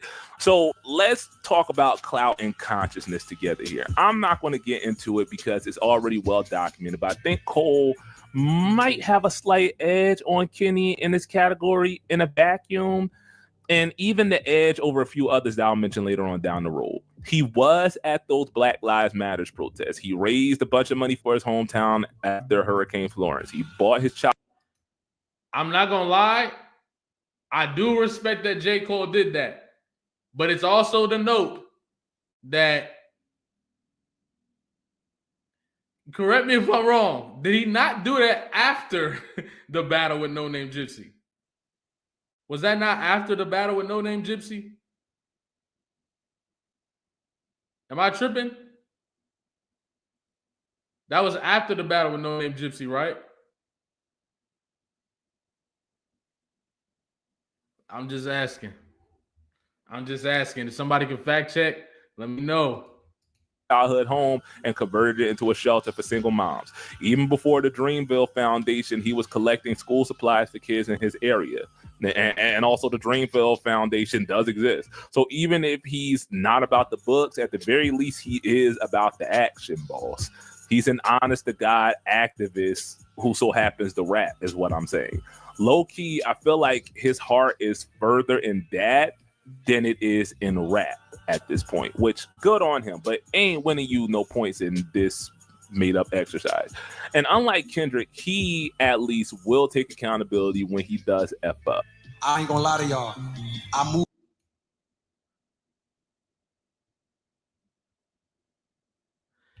So wait, so listen, I'm not quick to call niggas activists and shit. It's whatever to me.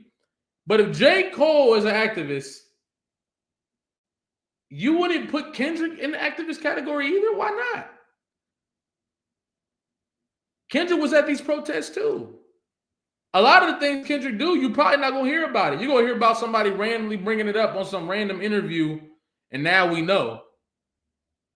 But you hear a lot of people say, like, the shit Kendrick be taking care of, it really be behind the scenes. But I'm just like, I didn't know J. Cole. I just didn't know J. Cole was an activist. I did not know J. Cole was an activist. I didn't know that.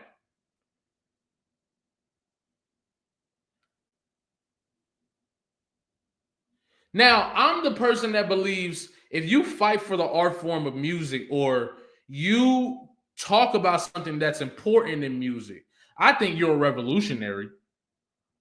That's how I feel. I think when you get to a certain level and continue to talk about important issues, I think that's revolutionary. And even if you aren't talking about important issues, if you're fighting for the art form, that's revolutionary. I think what the Clips is doing is revolutionary. Now, some people might think that's over-exaggerated. I feel like that's revolutionary. To be censored pay your way out of the project. I mean, out of the contract, and then get you a licensing deal, and put on this. You know what I'm saying? That's revolutionary to me. It's fighting against the art form. Activism, you feel me? I don't know about all that. You feel me? But I'm just saying, I feel like it's different levels. It's different ways to be revolutionary, though, in my opinion.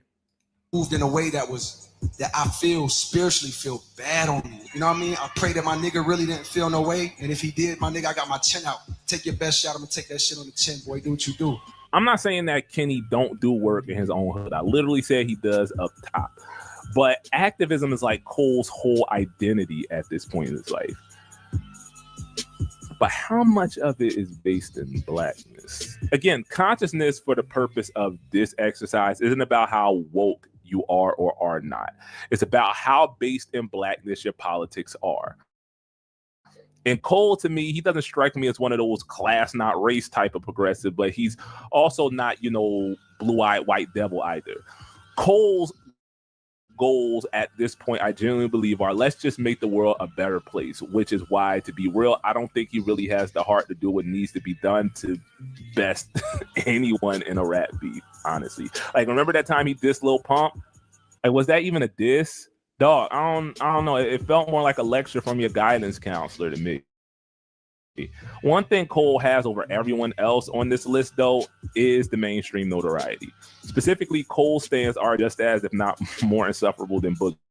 So the whole court of public opinion thing, at least at the beginning, would be a wash. Like if you want to see that Spider-Man meme in rap battle form, that's basically Kenny and Cole stands. And I'm not gonna lie, I would still pay money to see that fight. Maybe I wouldn't pay money. I'll probably steal my neighbor's cable for it, but I will find a way to watch it.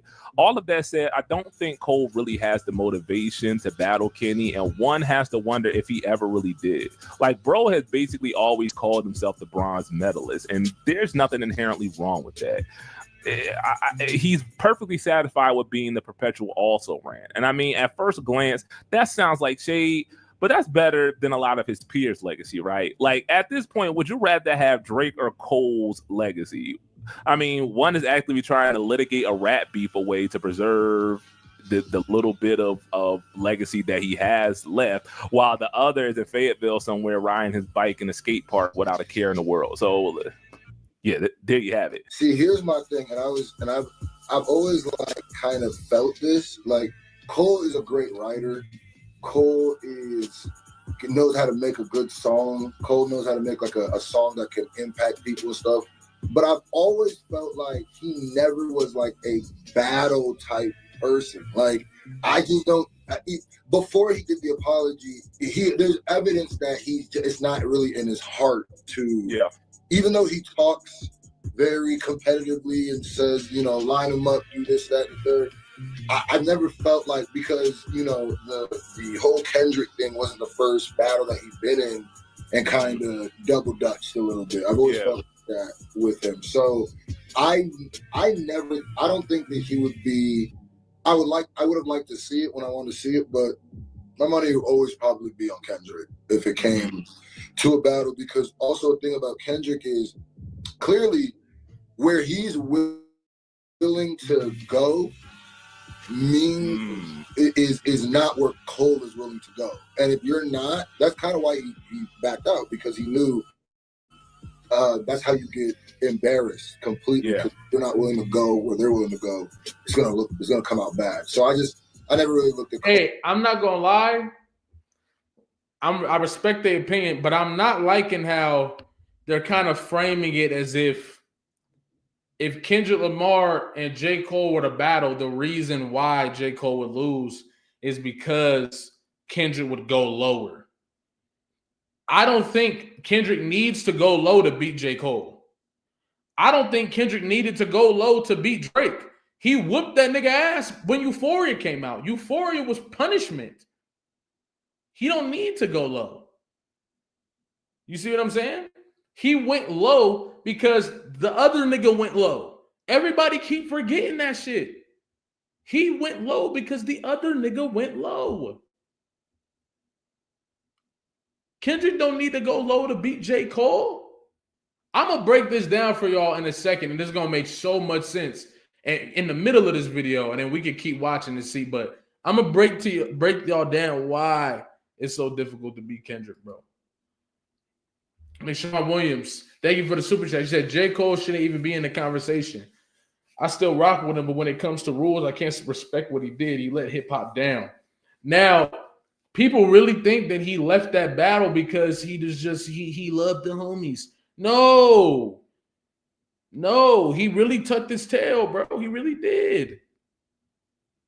J. Cole tucked his tail, bro. Let's keep it real. J. Cole tucked his tail, bro. There's nothing to talk about. There's nothing to talk about. It's nothing to talk about. He didn't like how people received 7-minute drill, and he tucked his tail because he knew since people didn't like that, if Kendrick punched him again, it was over for that nigga. He knew because you can't get punched and then you throw a punch back, and the nigga that you hit not even phased.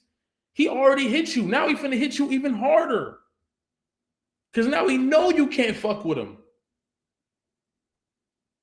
And J. Cole got the fuck out of Dodge. Let's call it what it is. Real talk. Shout out to Mike Sean Williams. Oh, as somebody who, he's an elite pen, one of the, you can't tell the story of hip hop, especially in the last 15 years without him, but he's not really that energy, as we can see. So let's talk about Cole's creativity for a bit. I genuinely feel like if he wanted to, Cole could craft a pretty compelling narrative about Kendrick's flaws. Lost Ones, 3 Wishes, Wet Dreams, Let Nas Down, not to mention the entirety of For Your Eyes Only. If you are a fan of hip hop, I really shouldn't need to sit here and convince you that Cole is at worst maybe a half step below Kendrick as a storyteller, at least narratively. I feel like Kendrick would still have the edge when it comes to the total songwriting package, but in putting pen to paper, I see them as near equals. His stories just don't have nearly as many drive-bys or child sex workers to keep the Grammy committee committed. So let's go ahead and give out some actual grades, shall we? Again, before y'all bust a nut over this grade, I'm not basing this rating on Cole's actual activism in a vacuum. I'm rating him on how radically black his politics are. And for that, I can't really give him no more than... Can't give him no more than a 6.5, to be honest. I'll give him an 8 for clout because even with that apology, I think if he really had the heart, he could remind us all why we wanted this battle in a heartbeat. And then the stand wars would begin anew. Creativity is an easy 8 for me. Again, I know Cole will never use his powers to their full potential in a rap battle, but we're projecting here, just like a sports ball draft. I'm just looking at the tape and ignoring any character flags that may come up in the reports because my name is the Cleveland Browns. Since we're already in Dreamville anyway, let's go ahead and throw his label mate and on again, off again protege into the fray.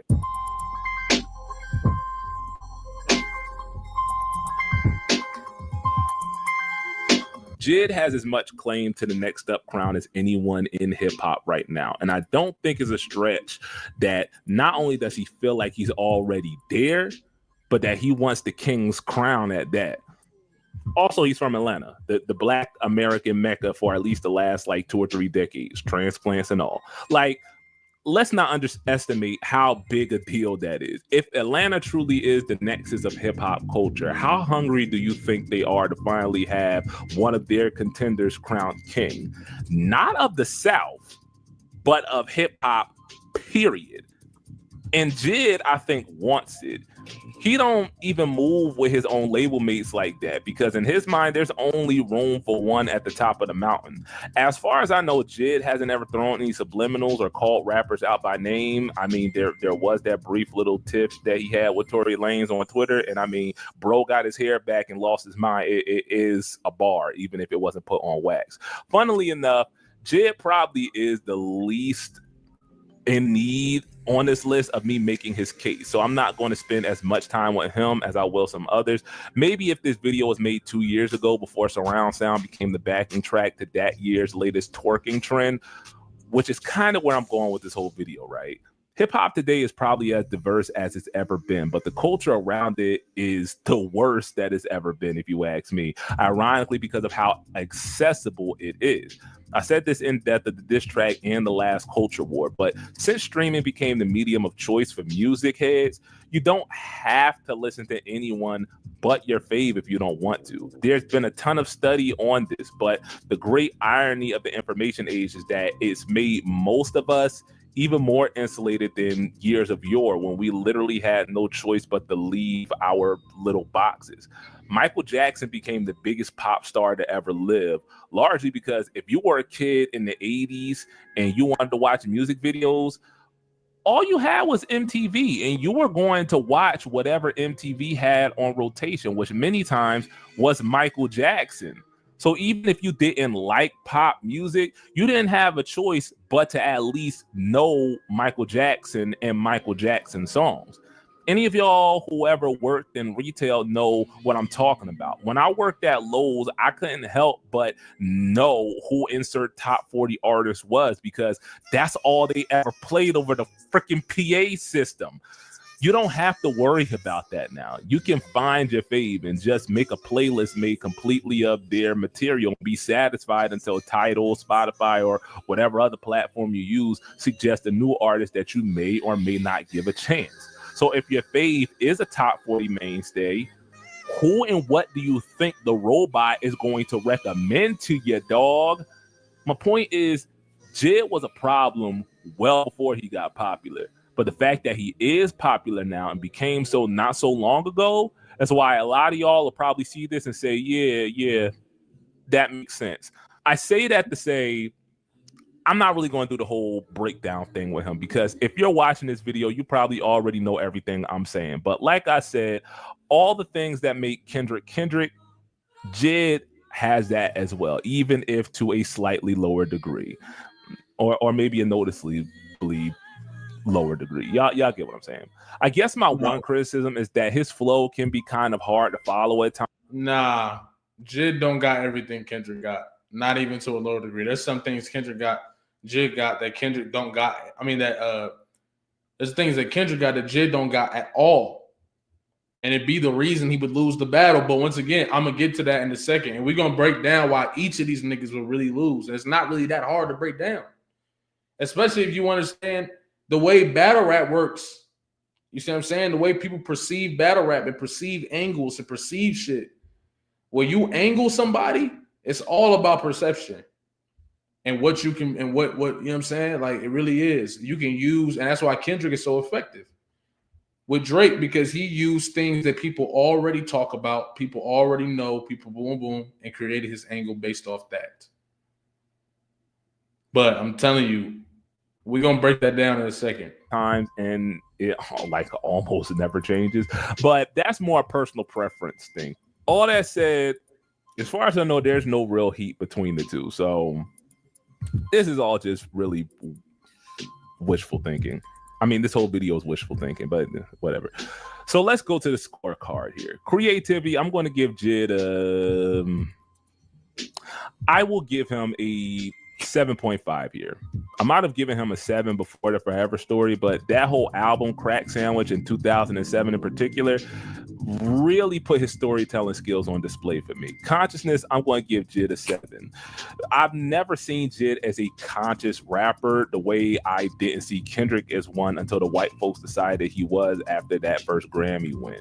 Again, if you come from where Jid or Kenny come from, none of this is new or enlightening, but at the very least, you got to give credit for their awareness of it, right? Again, this grading is based on how much these guys' politics is. I think Kendrick talk about a lot of shit that people, I think there's a lot of people out there that heard Kendrick's song and really started looking at shit differently or looked at shit in a different perspective, or people probably got a Kendrick song that changed their life. I think that's for a lot of people, but to say what he just, I don't know. I think that's a reach for sure. I think Kendrick definitely said some shit that some of us didn't know. A part of their presentation. And Jid just ain't that kind of rapper, man. Which, believe it or not, is actually a good thing if you ask me. Which now brings me to clout. Again, context is key here. In the South, despite being the arbiter of black culture for the last ever, has never had one of their own spitters crowned king of hip hop or even considered a heavyweight contender. Okay, maybe Cole, but is Cole really a Southern rapper? Or is he just a rapper who so happens to be from the South? And no, I'm not counting 3 Stacks here because Outkast ain't really get their flowers until after they have basically hung it up. You know what I mean? So now we get to the grade for this, which I'll give him a 7.5 here, right? So yeah, there you have it. Dreamville's representatives would both probably get washed, but it's fun to think about, right? So let's go ahead to the left where our next contender resides. Someone who most definitely has the smoke, someone who low-key has held a not-so-secret grudge against Kenny for like 10 years, someone who coincidentally once held the next king of SoCal crown until his greatest advocate cast him off in favor of K-Dot himself. How many times I gotta tell y'all that Absol's not going to be in this video? Y'all niggas don't listen, man.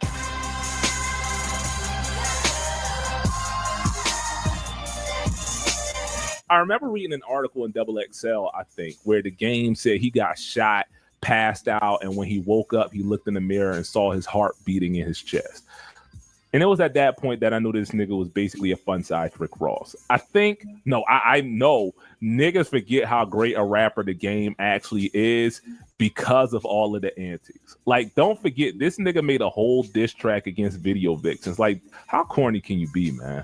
How about posting a Photoshop picture of yourself with Pac for clout? Or I'm not gonna lie, respectfully, if you think the game can beat Kendrick Lamar in a battle, you have lost your mind. You have lost your mind. There are too many angles, too many things that haven't been said to the game yet that people talk about, that if Kendrick expounds on, it will obliterate anything that the game is going to say. It's too much to talk about in that battle. And this is my thing. We're going to do this. I want to see his argument, though. Let me see his argument. Chasing random D-list rappers around town so you can punk them for the same reason. Or how about having your own brother who so happens to be one of the biggest gangsters in Compton call you out for false flagging? My point is the game lies for no reason. And okay, if you're like 25 and younger, I get it. You're young, you're insecure, you're finding your way in this world. But nigga, you 45 and you still rapping? Yeah, that bar aged like a dead deer carcass sitting in warm milk, didn't it, Jason?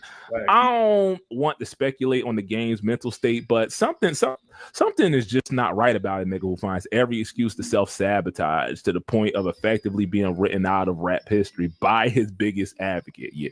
Hey, shout out to Dez Life for the super chat. Appreciate you, bro.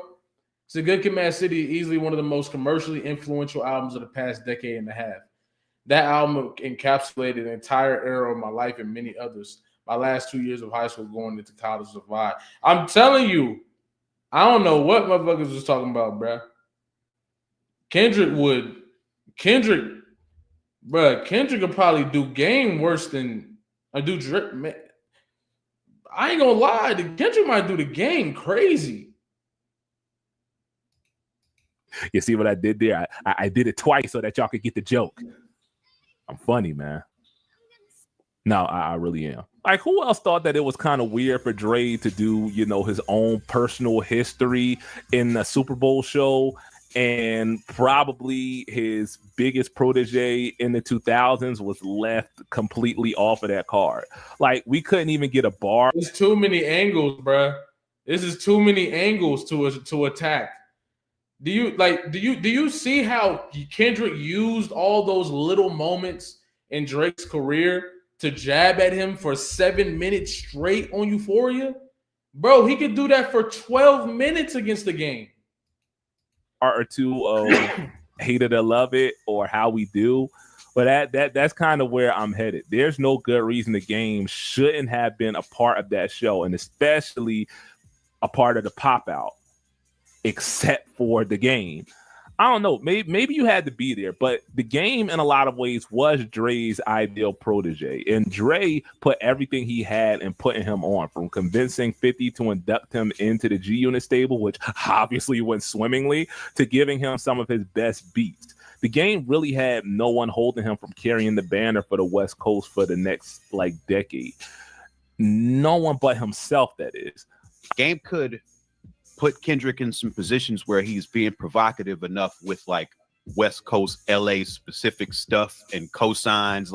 Game could maybe assemble some LA folks that have cachet enough to where it could kind of make Kendrick look a little silly if he don't say nothing. It kind of make it look like, he's not repping LA like he says he does if he assembles the right coalition. So there's a possibility there. But yeah, I think when it comes down to it, Game has gimmicked himself into a corner. Yeah, I'm not going to get into all of the Game's BS because it's better documented than Trump's Epstein Island exploits, but I bring them up in passing because, again, niggas who just don't know the Game from the many YouTube channels that cover his goofery really don't know how hard he is when he just sticks to rapping.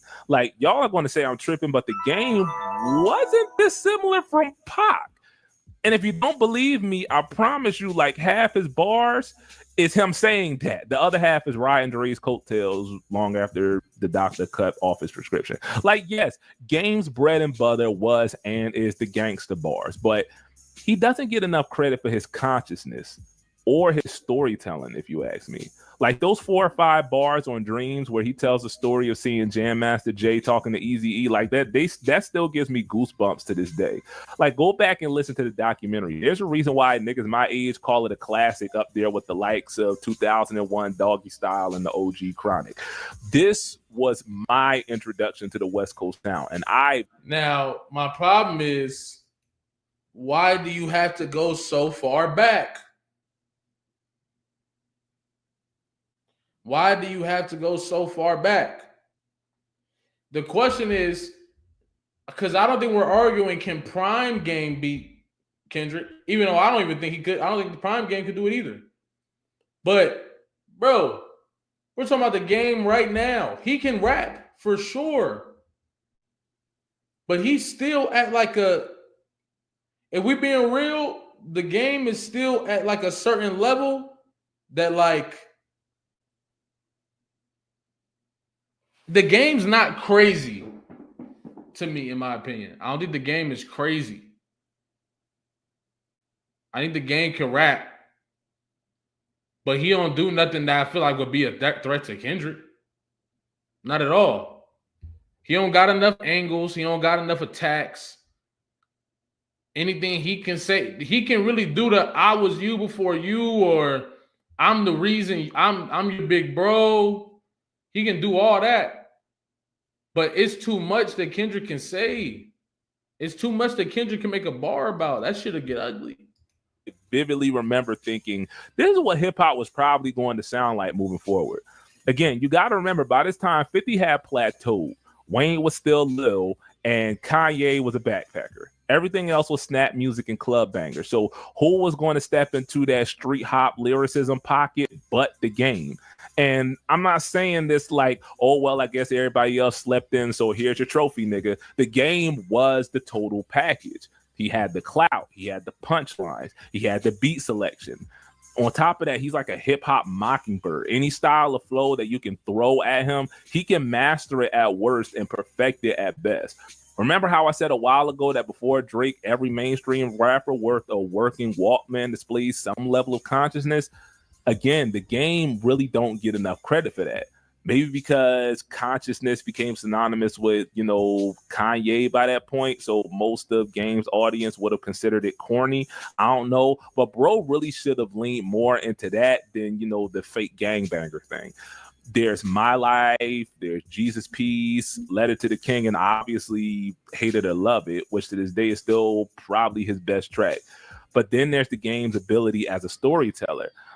The Game certainly has he got the audacity. Yeah. Right? He got the audacity. That's true. And Game has proven that when he revs that machine up, he'll give you 200, 250 bars of real spit, and it's gonna make you stop what you're doing and listen.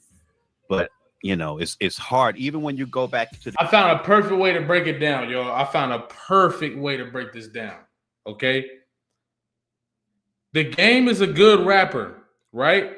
So for those 250 bars, the whole verse is gonna be listenable. And he's gonna say some shit that's real and boom, boom, right? But how many bars out of that 250 bars are you gonna go, God damn, that was crazy? Or you're gonna rewind, or probably not many at all, if any. And that doesn't mean he's bad. That doesn't mean The Game don't got a lot of bars that make you do that. He don't got a lot of heavy shit. You see what I'm saying? In battling, some niggas just hit way harder. They just hit harder. You might be more, you might continuously boom, boom, boom, boom, but some niggas just hit hard. You see what I'm saying? The Game don't really hit hard. The Game don't hit hard. The Game Time Machine, I think even that's the thing. The Game don't hit hard. J. Cole don't hit hard. And Jid be having bars here and there, but he don't be hitting hard either. And you don't even gotta have you hitting hard don't even gotta be a punchline. It could just be talking that real shit. Nigga say some shit that's just real. Like, that's the one thing these niggas can't do with Kendrick. They can't do that. They can't really do that reality rap shit. You know what I'm saying? But we're gonna get to that in a second. Shout out to Leonardo Thomas for the super chat. Appreciate you, dog. So I know, think Offset's body's a shot to Kendrick. I can see it. I can see it. I can see it. I can see it. I do. Listen. I think people gonna kill me for this, but I'm not gonna lie. I'm not gonna say J.I.D's overrated. I do think as a lyricist, I think that might be accurate. Not as an artist, but as a lyricist, I think so. In my personal opinion. You see what I'm saying? I think he's pretty good, for sure. I think he got dope pockets, and his delivery is dope too. But yeah. Shout out to my Sean Williams for the super chat. That's love. You got to get somebody on the ground to battle Kendrick. That's the only way. Like King Los or Lots of Daylight, but it's all hip hop talk at the end. But that's the thing. Even listen, I just want to get done with what he got to say about the game, and I'm gonna get to my point. But yeah, I feel what you're saying, though. But I'm gonna address that.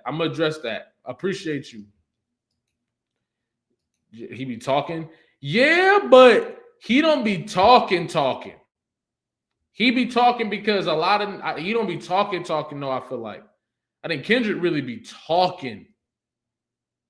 And niggas ain't even really got Kendrick getting another battle. You're gonna get a different Kendrick.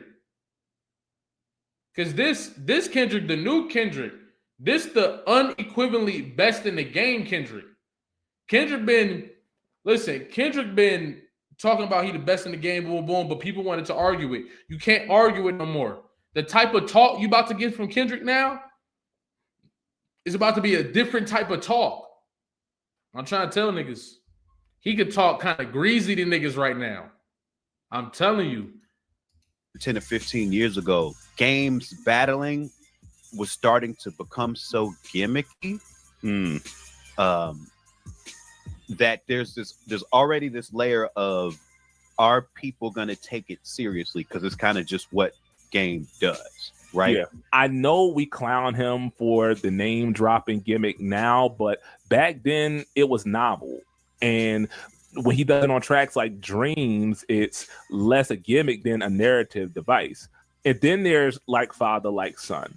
Long story short, it's the game telling the story of the day his son was born. But real quick, I just want to talk. Doc gonna be talking like Jay, and that's the thing about Kendrick.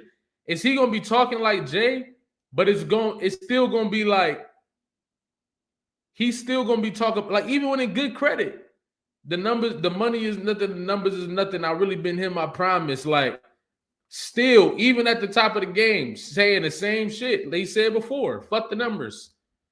You see what I'm saying? Like, but I do think when he talking down to niggas, that's when you gonna hear that nigga talking greasy. Because not only did you let the nigga who's more artistic, usually probably more artistic than the person he's battling, very lyrically inclined, you ain't gonna find too many at that level that's gonna beat Kendrick in that.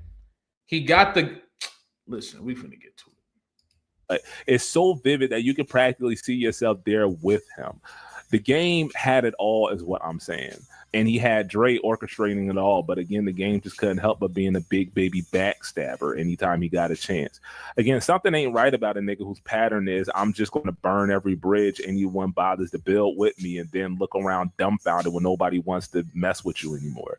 And again, it ain't like the game wouldn't have the smoke. Again, Kendrick is who he should have been, Dre's favorite protege. And it ain't like the game didn't make a name by name dropping niggas and niggas seemingly at random. He said himself that nobody from Compton can out rap him, including Kendrick, even though he put Kendrick a tier above him in that greatest LA rappers of all time list. Cognitive dissonance again, man.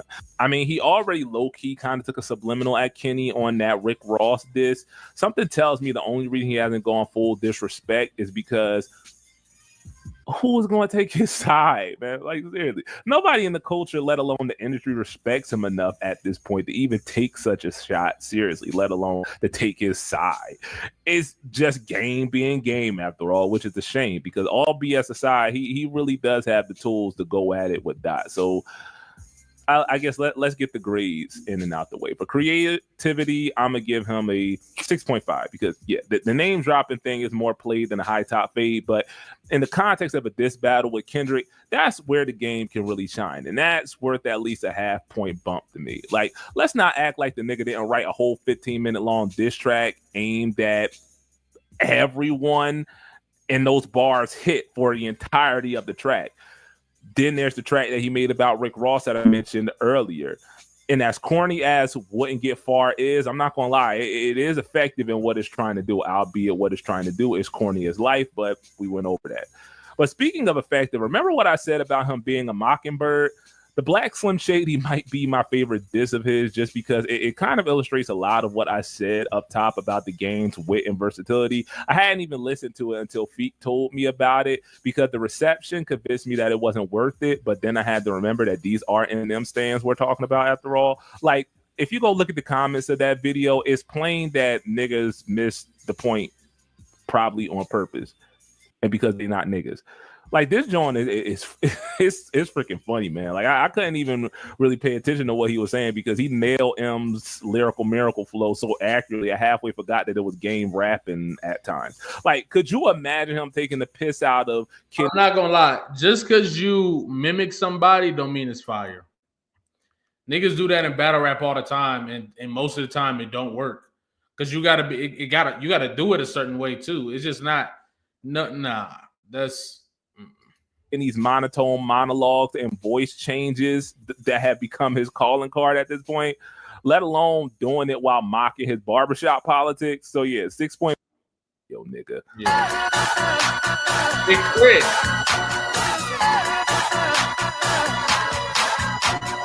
Like I keep saying, only another Kendrick can beat Kendrick. And Big Crit has always, in my opinion, been the South's answer to K-Dot, down to the conscious rap adjacency and the religious imagery. People sleep on Crit. It's crazy. Right.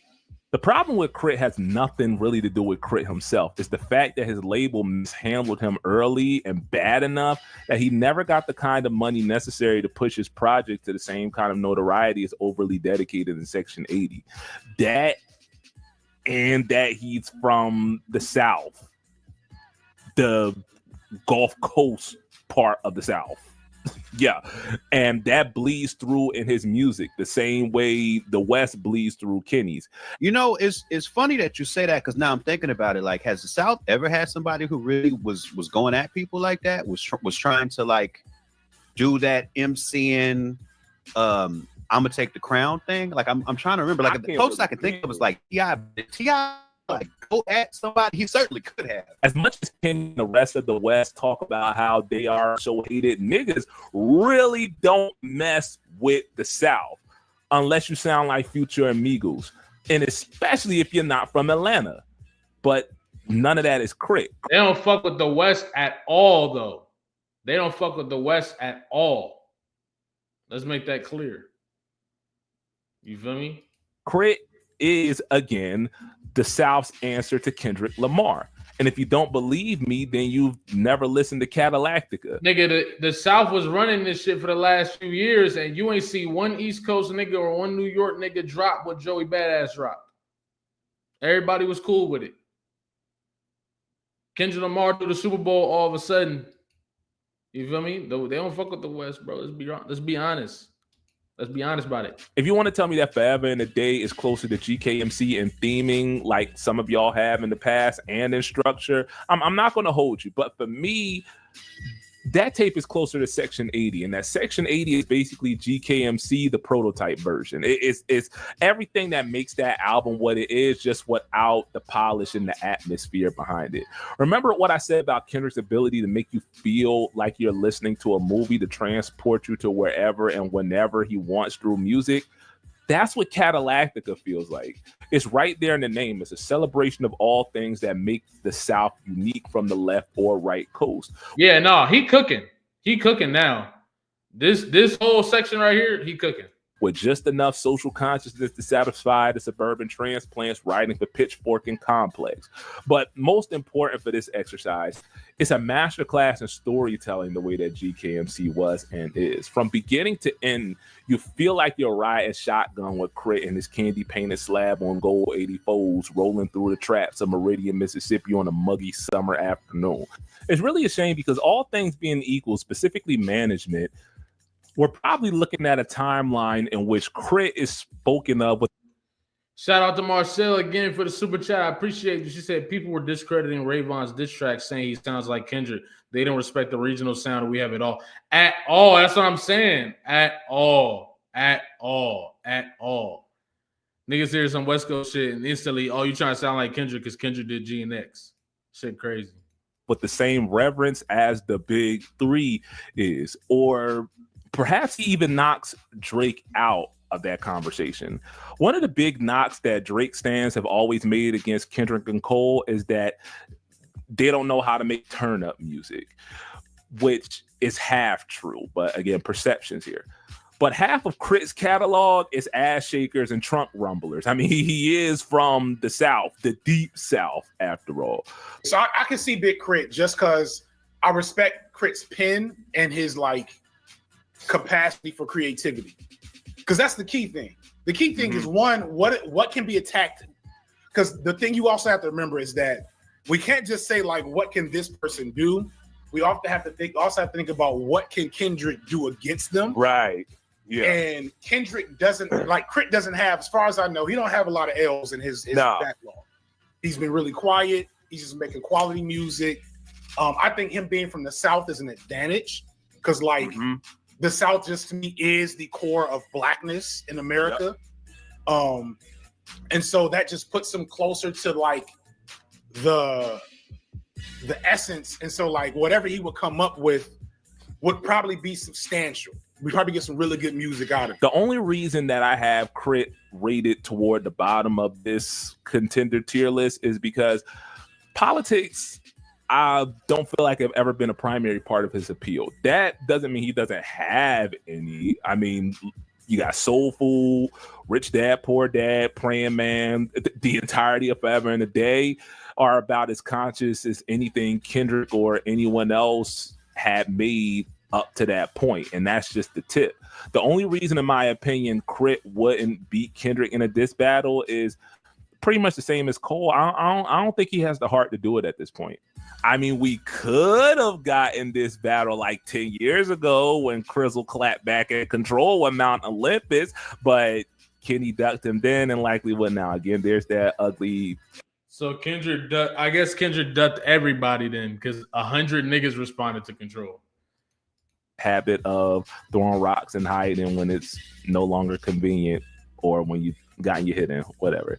Yeah, nah, that's cap. That's cap. There's no history of that. Kendrick Lamar did Control. 150 niggas responded. What you saying? I don't get it. Meek Mill responded, nigga. Papoose had some shit. Cassidy had some shit. 100 niggas responded. You see what I'm saying? You want him to? He was supposed to battle everybody? Nah. Niggas wilding. And it's but that's just very convenient to say in this moment. But then again, that could also be used to Crit's advantage. You know, you spent the whole decade battling a nigga who you knew you would wash, but didn't bother to catch this fade from a guy that you knew would match you blow for blow. I wonder why that is. Like, let's not forget, like, half the names Kenny dropped on Control did respond, but the only one he thought was worthy of a clapback was Big Sean. Like, come on, dog. I love Kendrick as much as the next guy with sense again. What you mean? What is he talking about right now? What is he talking about right now? Big Sean dissed Kendrick Lamar outside of the Control thing. See, this is the thing. Everybody that responded to Control, this was like everybody just being competitive rapping. I don't think that was to actually start a battle with nobody, which is why when Big Sean dissed him, I think it was like a year or two after this, right? Because he went through this a year or two after this, Big Sean dissed him away from the Control diss. So it was a whole different thing. You see what I'm saying? I think it was, what was the song? Interviews or something like that? Cameras or something? He dissed Kendrick on that, and he was subliminally dissing him on a couple other shits too. So I think it's completely different. Imagine if Meek Mill dissed Kendrick Lamar multiple times. If Big Crit dissed Kendrick Lamar multiple times, or if they dissed him again later. You see what I'm saying? It's different. The energy of the Control shit was like everybody was just throwing verses. Like, yeah, let's be competitive. Like, I don't think that was the same. No more interviews. That's what it was. Yeah. But you can't sit there and tell me that Big freaking Sean could get Humble and Element, but nobody else got a sub. Like, that's very Mayweather-esque. If you hold on, actually, you're capping because what's it called? Kendrick Duke got that shit. The other Element, the other verse for Element, where he disliked 7 niggas.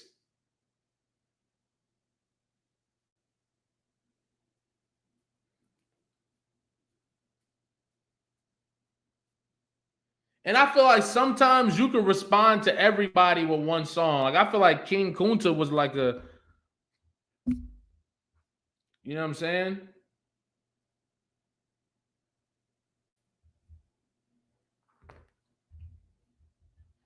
But you ask me.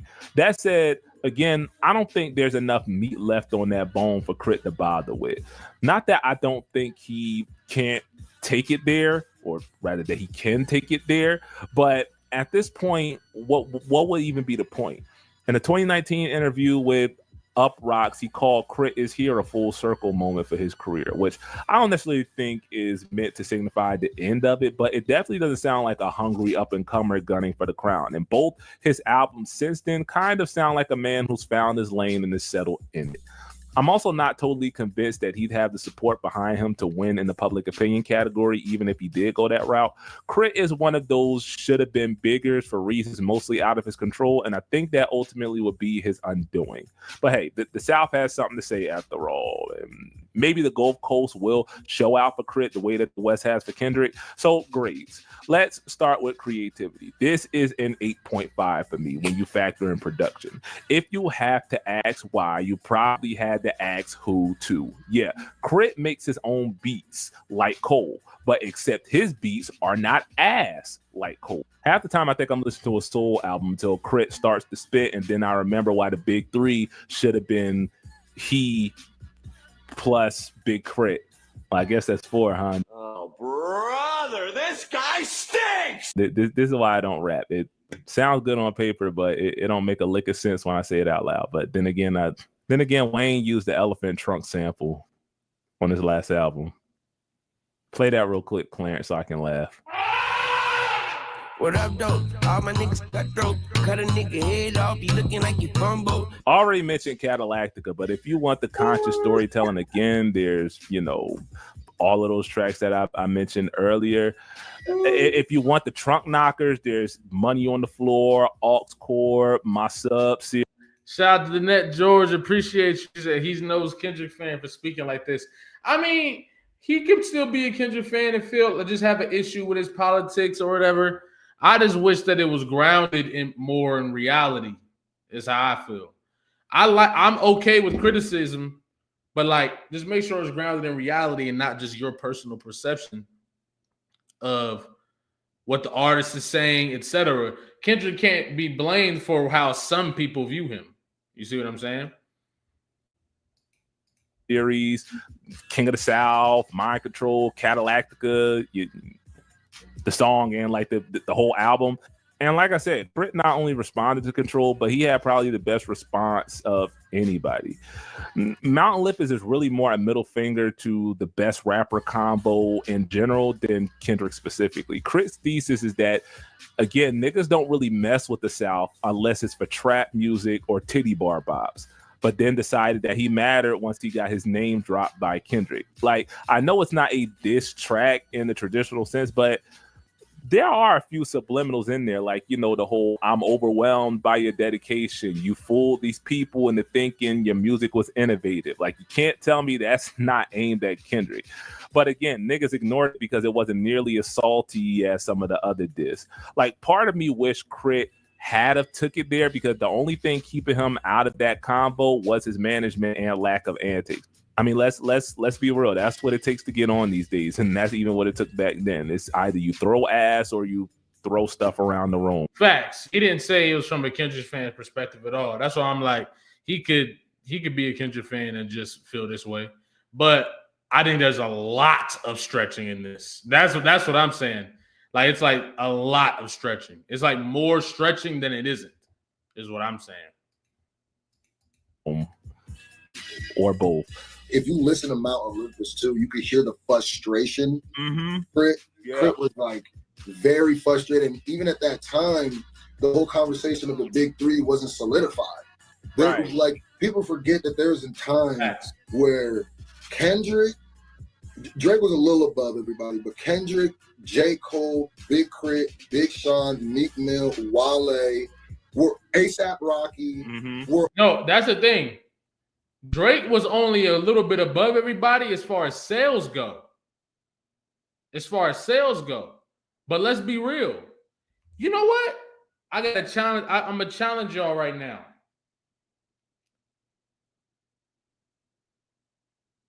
Was Drake and y'all big three when all of these niggas was coming up? Yes or no?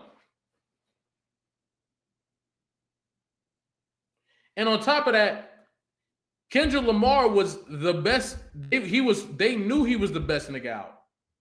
It's the same reason all this shit happened when they made him as the hottest artist in the game. It was Kendrick Lamar. Kendrick Lamar was considered the best in the game. When Good Kid, Mad City came out, he separated himself, including Drake. Now Drake was still doing the pop stuff, boom, boom, but no, Kendrick was the one. Kendrick was the one. Now, it wasn't a big gap. He was just the one in that moment. But there were a whole bunch of other people that could have been in that big three. A bunch of them. It's almost like Drake, they kind of squeezed, I don't know. It was interesting. Meek Mill was in my top three. Meek Mill was in my top three. Meek Mill got one of the biggest hits of that generation. Niggas forget. We're all looked at as the same level. It wasn't one person. It quickly actually became Kendrick and Cole kind of took off. But like that conversation at that time, a lot of people were saying were speaking of Crit the way they're speaking of Kendrick. There's people doing the same thing, and people kind of forget that. It's hard too because I've never seen Crit in a back and forth. It's easier to go with Kendrick because now that we've seen it. So I don't know how Crit would handle a battle because I love Crit, but he also gives me that super conscious either in the beginning of the battle be like, we too big for this, or halfway through the battle be like, we too big. He gives me like that, not saying like he would apologize. I don't see him doing that. Right. But I see him being like, I don't want to do this anymore type stuff. So back to scoring, I'll give Crit a 7 in consciousness just because he's displayed enough in his music to at least be comparable to Kendrick. And he hasn't said or done anything IRL to detract from it, but also his politics has never been a major part of his presentation. So I can't put him any higher than on par with, Cole or Jid or somebody. Clout is a hard one because Crit is basically the Shelton Benjamin of hip hop, and that he's so universal. I don't think Big Crit can hang with Kendrick. I get the idea. I think he would do a good job. But there's nothing Big Crit can do with Kendrick right now. I think in that moment back then would have been very interesting. But I think Kendrick walks away with that too. I just think his bars have way more impact. You see what I'm saying? I think he has more impact. Universally regarded as underrated to the point of near overcorrection. So he's got that underground crowd behind him on top of being independent. You don't get more anti-industry than that, do it. Plus, he's from the South again. Like I cannot overstate how big a deal it would be if the South had a legitimate lyricist to put on a pedestal and crown as their king while still in his prime. It wasn't, again, really until Andre 3000 had stopped making rap songs that the culture really acknowledged he and Big Boy's brilliance. Again, if you ain't about the antics, good luck getting on, and Crit kind of learned that the hard way. For the heads who know, I think you really might have something there. Real quick, you want to know they tricking niggas right now. I'm like remembering shit. They tricking niggas right now. I want y'all to tell me if y'all agree with this. Drake was so far, like Drake was probably like, he was in my top 3 favorite artists back then. But I wasn't like judging him the same way. You see what I'm saying? It was like when Drake came out with dope verses, it was like, oh, this is like Drake got a verse when he was rapping, bro. Anybody who got to do that with is probably not one of them. I'm just being honest.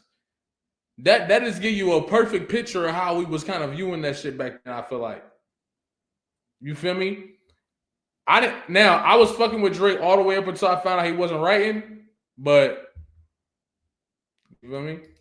If Crit was really trying to come at him and really was coming with But Jay, I don't think Big Crit fucking with him. And now he's saying Jay Electronica. I don't know about this one either. Let's hear his point. 0.5.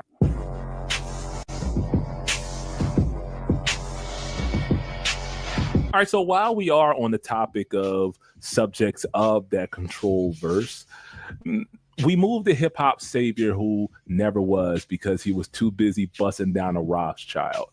Jay Electronica quite possibly is the best to never do it. Like, I'm pretty sure the only reason we got an album out of him was because he was contractually obligated to put out something.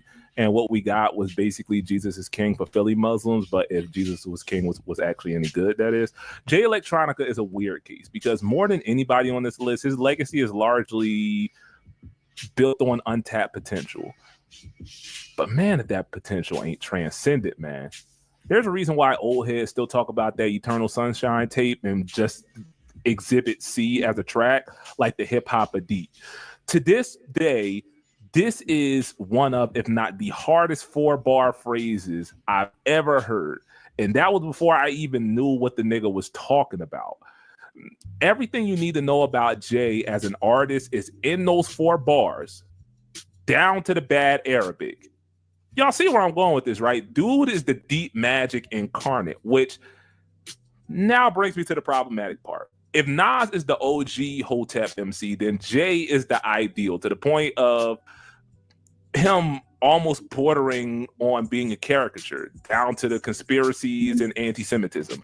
Jay is basically Broly, OG Broly, bootleg VHS Broly, Toonami special midnight screening of the movie Broly, the one that's so OP that making him canon would completely kill the power system in Dragon Ball, which I mean, Super Saiyan God kind of did that, but y'all know what I'm saying, right? He's Godzilla. You can't kill him. You can only hope to contain or distract him. And that's kind of the only thing that stopped Jay from becoming the next great Hotep hip-hop artist. Jay just doesn't care enough about the whole, being a rapper part of being a rapper. The recording, promoting, and touring part. Bro is basically the Beatles without the catalog, just dropping music, saying it's promotion, because the mystique alone was enough marketing by itself. And speaking of that debut, it's basically a Fruit of Islam manifesto, which shouldn't at all be surprising after the whole, hoax like Zelensky and Synagogue of Satan thing. I hadn't heard Farrakhan's name dropped so many times since the Million Man March, and I was like 4 then. So yeah, I'm making that part up. But that's kind of what I mean about beating Kendrick with another Kendrick, right? I wasn't kidding about the Goku Broly analogy, or better yet, the Baki Yujiro. Got each off of putting me onto that for that dumbass show. That's an ultra home. He's an ultra. He's the only rapper rapping mathematics at the level he's. He literally. I've never heard a rapper mention Farrakhan as much as Jay Electronica has. Jay hasn't really been in the spotlight enough to have enough public L's, at least that he cares about, to exploit, aside from the anti-Semitism thing. But yeah, this is the profile pic on streaming platforms. I really don't think he cares too much about being called an anti-Semite, and neither will his fan base.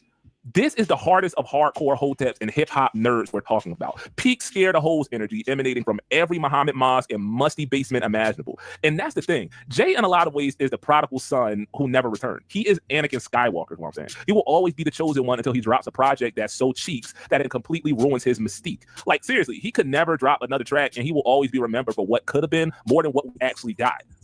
And what we actually got was even Grammy nominated. And that's, again, with the anti-Semitism on top. Like, I'm so convinced that if it hadn't been for those 2 bars, he probably would have won it. The problem with Jay Electronica, I don't think white folks is going to mess with Jay Electronica. Mm-hmm. Yeah. And we got to be realistic about how much of these rap battles are for the hearts and minds of casual white people.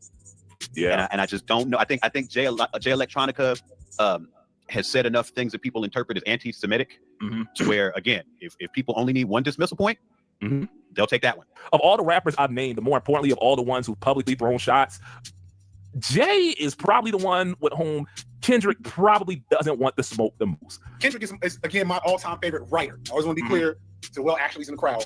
When I say writer, I'm not necessarily talking about lyricist or rapper. I'm saying writer of rap music, all times. But Jay is up there. Yeah. Jay, the reason why we've held Jay in our hearts for so long, even though this nigga comes around every blue moon, is because we remember Exhibit C. It's because we remember Eternal Sunshine, whatever the name of that joint was. And like, he's able to write at that level when he wants to. Maybe he won his lick back after Kendrick went before him in Control, and niggas forgot that he was even on the song. Inspired and like on time Jay Electronica is quite possible. Because what do I keep saying? In every good lie, there is a kernel of truth. Again, if you grew up in that ecosystem, then you know that Kendrick and Jay Elect are, politically speaking, cut from the same cloth. Kind of. Like, I'm sitting here trying to really figure out an angle for Kitty to exploit here. Like, what is he going to do? Clown for being a homewrecker after making a whole album making penance for his own infidelities? Call him out for hating Jews? The nigga who called himself an Israelite is going to call another black man a goof for anti-Semitism. Nigga, nobody said he was going to say that. I don't think Kendrick got to say that. Kendrick can really just say, nigga, like, he can really just flex. Yeah, like the Element verse. He said, Jay Electronica put silences on my Grammy night, another dead prophet, hoping to God to give him light.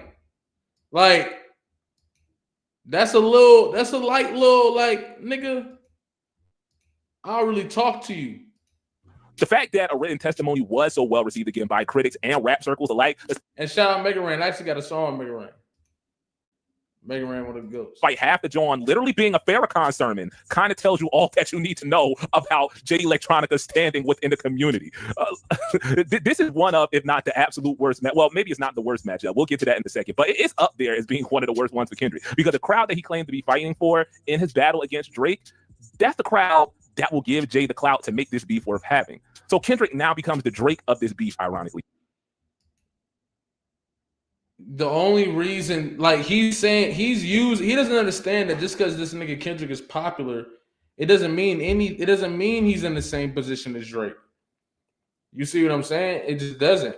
Now Drake could try to paint it that way, but we can all clearly see that Kendrick has not sacrificed any of his art form. It's just not an effective angle. Once again, it's not an effective angle. And what people don't understand, let's just do this, okay? This is the thing about Kendrick. Let's talk about battle rap, right? So in battle rap, you got different categories. You got performance, which is like the way you perform your bars, whatever. That's like Hitman Holla. Hitman Holla is a great performer. Sue Surf's a great performer. Then you got angles, people who are able to take something about you and break it down and character assassinate you, like Murder Mook, T-Top, niggas like that, right? Then you got the people who got schemes. You got people who are excelling punchlines, all this different stuff. And then you got the guys like Geechee Gotti who got a great intangible where it's the believability and the gangster aspect, or they're not the gangster, the reality raps, right? A nigga like 50 was flexing a lot of his gangster in these rounds, which is reality talk, taking your reality and comparing it to another person's reality. What people don't understand is even in the niggas who, no matter who you battle, this is the thing about Kendrick, you might be able to find somebody that does that thing better than them, that one thing, but he does the other things better too. So we talking about lyricism. You're going to be able to find a few dudes who could probably rap better than Kendrick. The gap's not going to be super wide though. Then you're going to move to performance, delivery, the creating the theme of the song, the angle, the storytelling. The fact that Kendrick's diss tracks are exciting. Kendrick is very good at making exciting diss tracks, exciting music.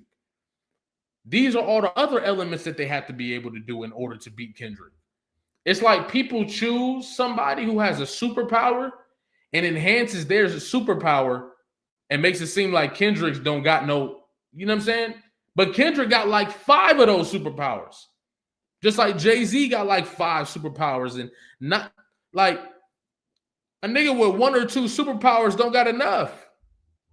You see what I'm saying? They don't got enough. Like, yeah, Kendrick could get in the trenches with the lyricists and get up there and drop the pop hits on you with Drake's. That makes him like, bro, in order to battle Kendrick, you would have to minimize the playing field. Kendrick wouldn't be able to use his hit-making power against a lyricist because people would be expecting Kendrick to meet him where he's at as a lyricist. You see what I'm saying? Like, it's Kendrick got too many weapons. He has too many weapons. And on top of that, he's not just using his lyrics. The whole vibe from the instrumental to it's creating an energy. You see what I'm saying? A lot of people don't even focus on that part of a diss track. You feel me? Enough, the Bruce Wayne of hip hop, who restore order to the culture only to himself come to symbolize all that plagues it. And by what plagues, I mean white folks. That's what I'm talking about. Maybe an era and a day ago when they both were still just scrappy up and comers, this would have been a more even battle. But even with all that being said, I still think that too much has happened since, and Kendrick has gotten too big to win definitively, if you ask me. At least to the heads that know. You know what I mean? Kendrick, as much as he may despise it, is the industry. He made that deal when he blew up and went full steam ahead into superstardom. Jay, on the other hand, is the antithesis of all of that. He should have been a superstar. He is Anakin after all. But ironically enough, again, he said, I choose me before the blow up. and before Kendrick even thought to write that on paper. He said as much in a written testimony, along with telling us that a combination of addictions, insecurities, and the death of his mother kept him from dropping his long-awaited debut LP. Is Mr. Morale really going to clown him for confessing to any of that? Like, the only angle I could really see Kendrick taking in this thing would be, new number, who this? Or maybe he could exploit the Rothschild thing, but again, the nigga literally broke up $1 million marriage featuring the family whose name has basically become a placeholder for Illuminati. It then based half his balloons feature on that. He's Hotep Jesus. I would if that's a great angle to come with, but I would be shocked if Kendrick didn't then rebuttal that with the whole he was dating a Rothschild thing. And I think even though people know that, I'll put it like this. People knew that Drake on stage kissing that minor video had been out. Right. Didn't discover that. That's been out. But there's a way when you put something in in a battle or in a song and you amplify it like that, it almost recontextualizes it and recreates it. Because I know people who have been seeing that thing and been like, you know what? No, that was crazy. Right. Right. So I feel like where if someone might be like, well, people been knowing that, but I feel like if you do it the right way, people might be like, yeah, you were dating what some people call literally the Illuminati. It's like where people. So I would feel like maybe he wouldn't do that, but I would be shocked if he didn't rebuttal with that. And I feel like that goes back to the diffusing, where it's like, now I don't know if I should go with that angle because are we gonna play the right? We're gonna play the Spider-Man meme. Yeah. I mean, that whole Fruit of Islam thing was always going to trip Jay up. Listen, and the one thing that these guys don't have, and this is what people don't understand, it's the most powerful weapon you can have in a battle, is quotables. Bars that everybody remembers and bars that everybody is going to repeat and say. Nobody is better than Kendrick at that. Not in a battle. Not in the industry, not in hip hop. Kendrick's ability to create memorable bars and memorable moments in a diss track are probably second to none. He's gonna get off a few bars on, nigga, the entire Euphoria is a quotable. Them fucking stadiums are rapping that song word for word. That's the one thing that if a nigga, you could do everything you want. If a nigga drop more quotables on you, good luck. Because every time niggas think of the battle, they gonna think about his bars. Kendrick has a lot of those in that one battle. It's crazy. And if you can't do that, you're going to struggle. If you can't do that, what the fuck you supposed to do? Up at some point and becoming, the hip-hop savior or whatever. But that's also his big red button in this beef.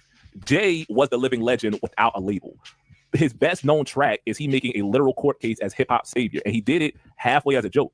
Had Act 2 dropped in 2010 instead of 2020, we might be sitting here talking about a big 2 and then a B tier composed of 2 biracial kids. Again, the only saving grace here is the assurance that Jay will drop the most scathing daily mathematics imaginable and then immediately go back into stasis for the next half century. And in the meantime, you just hope that your fan base is big and casual enough that just spamming the little bro button enough times will make them forget about all of the scathing half-truths that he dropped about you. Okay, so let's go to the scorecard, Clarence. I'm going to give Jay Electronica a 9 in creativity. If for nothing else, then his most famous mixtape is him rapping about metaphysics for 15 minutes over top of the score to a rom-com. It's to this day one of the most experimental hip-hop projects that you'll ever hear, especially in the context of the time in which it was dropped. 2007. Remember what kind of songs were topping the charts back then, right? Also, why, dog? So of all the people I've listed so far, Lupe Fiasco is the one most likely to make his Cold War go not only hot, but freaking nuclear. Lupe Fiasco would get his ass beat simply based off the fact that he was fucking around with AI. End the discussion. End of discussion. End of discussion. End of discussion. You don't have no angle to counter the AI angle. You're finished. You're finished. It's that simple. You're finished. The AI angle and you're fried. That's all Kendrick got to do.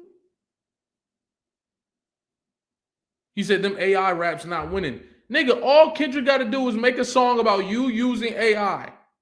and paint it in whatever way he wants to. Do you know the type of picture can be painted about that?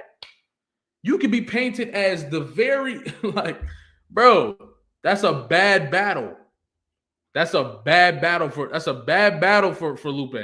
That's a bad battle for Lupe. That AI angle is treacherous. That AI angle is tough. You're mad. Lupe has been battling Kendrick in his head for like 2 years. Like, so I think he knows exactly how he would go with that. So I think there's no rebuttal for the AI shit. There's no real rebuttal for it. Now you can rebuttal, but there's no effective rebuttal for it because of the climate of where hip hop is right now. There's a battle between AI and real authentic artistry going on right now. You can't rebuttal that in this climate. You're finished. I'm telling you, that you're finished with that. People have been arguing. You see everybody going at Timberland and all these niggas. I'm telling you, that'll get dark. This would, you got to pick a different time or something. Right now, that's treacherous. He would have a strategy. The knock that, you know, everybody's gonna say, and Kendrick's gonna definitely lean into is, oh, you've been hating, you've been on my, you've been. So it's you can make him look like the old hater who hated on the young nigga since from the beginning because he used to be in your spot. You can do that angle all day, like I'm where you wish you were. I did what you do. If he were to battle Kendrick, I know. And it's all that stuff, facts. Because if we being real, as much as we love Lupe Fiasco was trying to do what Kendrick did. That's why he don't fuck with. He was trying to do what Kendrick did. You see what I'm saying? Kendrick just made it possible. You see what I'm saying? And that's the thing. Even with Kendrick, when Kendrick get into that, no matter which, the end all be all is the fact that Kendrick has the ability to do the reality raps.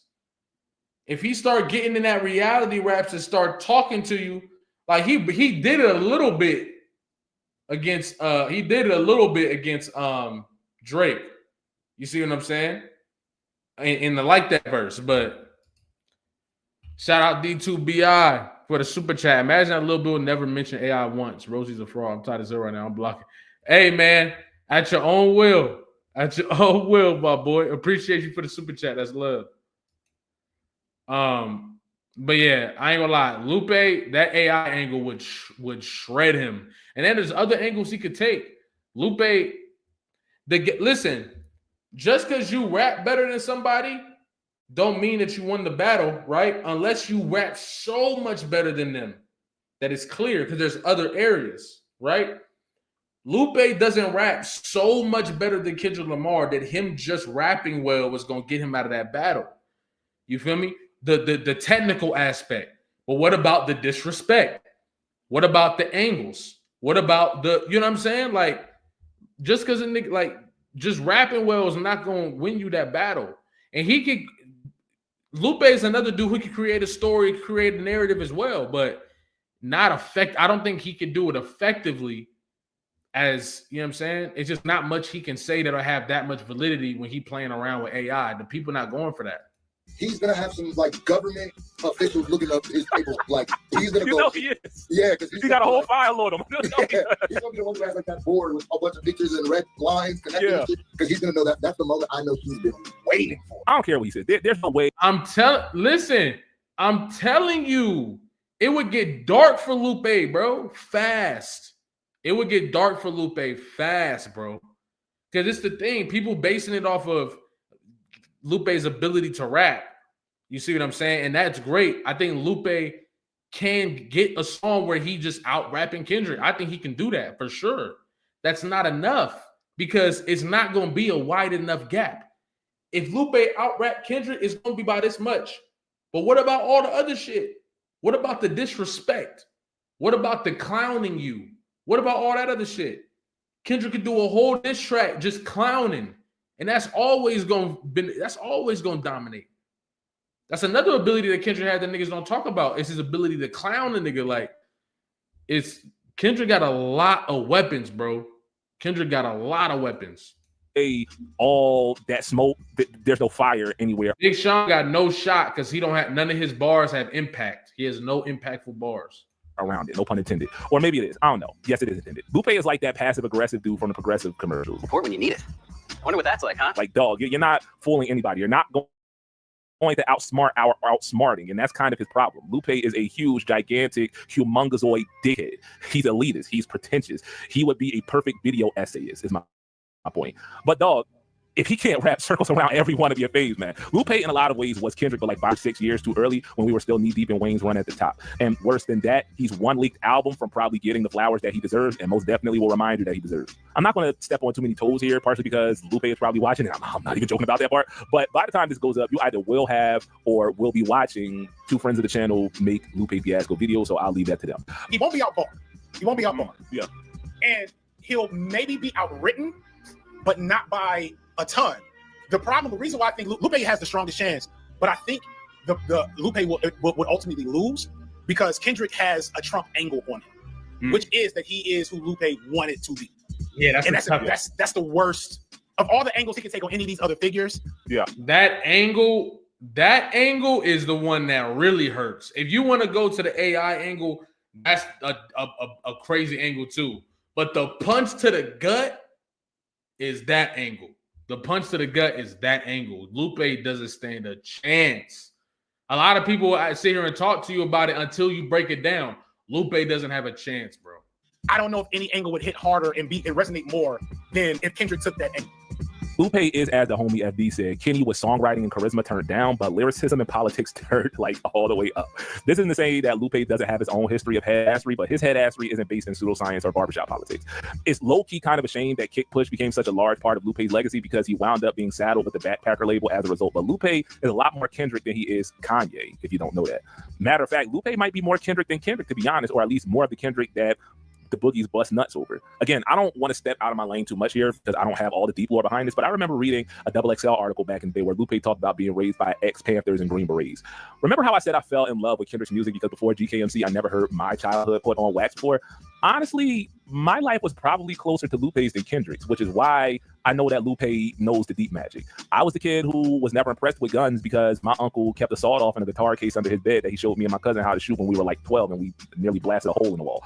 I fell out of love with hip-hop in high school because being raised by Black excellence adherents, even if they weren't participators, turned me off to the excess and vulgarity that kind of defined the video vixen era that I came up in. I was the kid with dope boys for friends who told me to stay in the house and read my books and play my guitar so that I could get out the hood one day and remember them when I did, until they needed a lookout when they broke into stash houses. But again, that's a different video for another day. Lupe is the kid who you would never guess had gangbanger buddies because he actively distanced himself from that presentation. And I get it, but dog, that's your own fault that folk who don't listen to you don't know about your knowledge. Like, Lupe has always had that I'm not like other girls energy to him that turns a lot of folk off them, you know? Like, okay, we get it. You were an anime nerd before it was cool. You named the whole album after an Akira villain, but who is Dumb It Down for besides, you know, living well actually means? Lupe is the type of nigga to post pictures of his pieces to his IG to let you know how tough he is, which he did. Granted, Royce did it first, but y'all get my point, right?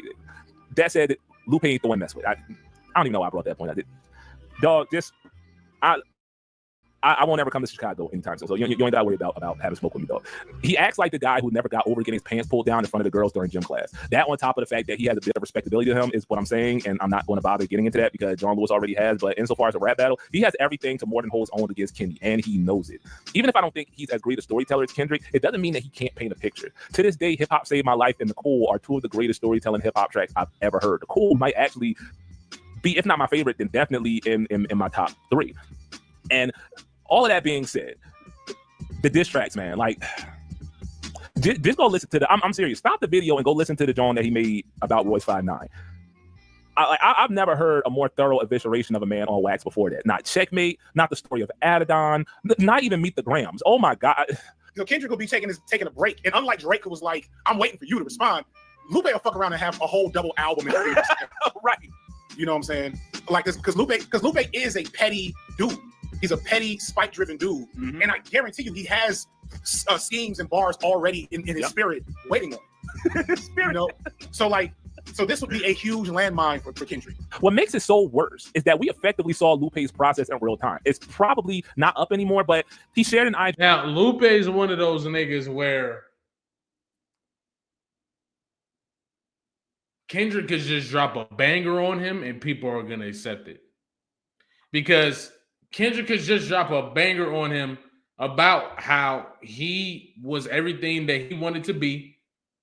And it would just be because it sends the message that I came up to where nobody ever thought because of my style I could get to this point.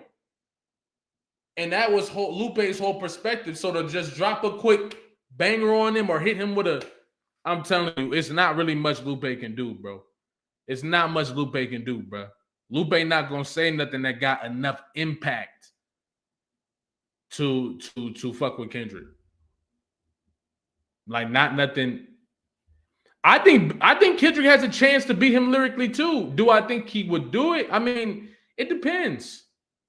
I think Lupe in that aspect is probably gonna be the favorite for sure, but I think that the gap isn't wide enough. And the thing is, that reality raps is a cheat code, bro. That's what people don't get. The reality raps is a cheat code. You can do all that extra shit, but once a nigga start talking about his real life lessons and that's niggas start feeling that. That's hard to beat, bro. That's hard to beat. Energy live of himself listening to Royce's track, like the first half verse of Royce's track, cut it off, came back like 3 hours later and basically wrote Royce's obituary. Again, if you've never heard Lupe on Demon Time, do not talk to me about what God would and would not do to him. I promise you, with the animosity that Lupe has built up over the better part of a decade, dog, he's going to make Meet the Graham sound like doing the butt. But then again, that might ultimately be his Achilles, right? A beef between Kenny and Lupe would be a largely one-sided, come off as bitter, as somebody tearing down a peer for the sake of his own relevance. Sour grapes is what I'm saying. I might not agree with that, but that's the way that the general public will probably perceive it. It's the angle that I could see Kenny taking, and he wouldn't be totally wrong. Also, like I said, these two are cut from similar cloths, inconsistencies and all. It's just that Lupe knows enough of the deep magic that he can low bro Kenny's politics at will if he wants to. But the question is, can he stay focused long enough to really capitalize on that? This is what niggas don't get. And I'm going to tell y'all right now, this is the end of it right here, right? What niggas don't get is the fact that Kendrick is a street conscious nigga. Either direction you take, he can pivot you with the other one. That's the tough part. If you go and talk about his politics, all he got to do is spin a block and talk about, nigga, I'm a gangster. And it's going to hit. That's just the reality. And it's just going to hit. That's just the reality. That's just the reality of battling. You see what I'm saying? A nigga do a whole fucking section breaking down your politics, and then you spin the block with something ignorant. That's hard. And Kendrick gonna do it in a way where it's not really ignorant. It just sound, you know what I mean when it comes to Kendrick style. But it's gonna be that type of energy. And that's how you diffuse that shit, usually. If you got that impact and you got that believability and that reality talk, you can diffuse that shit. Because it's a lot of niggas that don't want to hear that political talk. It's a lot of niggas that don't see Kendrick as a political rapper. So when you get that angle off and he respond talking about, nigga, I'm definitely not no political nigga. I'm from Compton. I'm from blah, blah, blah, blah, blah, blah, blah. Now you're getting 5 minutes of a nigga telling you his lifestyle. The niggas he grew up with, the gangsters he grew up around with, the energy he grew up around with. And now your whole shit fried because you can't respond to that. And the only way you can respond to that is with your own reality raps. But your own reality raps got to be authentic and they got to land. And it's just not going, like, Lupe don't got that in him. I'm just being honest. Lupe don't got that in him to where it's going to win people over. It's just Lupe don't got it. Lupe don't got it. Can say hasn't already been said by Royce is what I'm saying. And we've already seen what a Lupe clapback to that would look like. Now imagine if he took his time and did it to someone who he has legitimate animosity toward. Jesus. Okay, so grading time.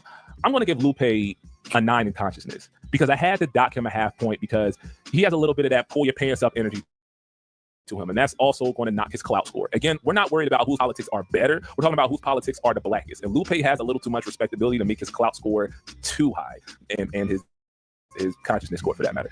It's not the respectability in itself so much as it's one of several reasons why niggas don't really mess with Lupe the way that they do with Kendrick currently. It's not just the skateboards and robots. It's the fact that he's basically that beat it chick meme, but with his politics.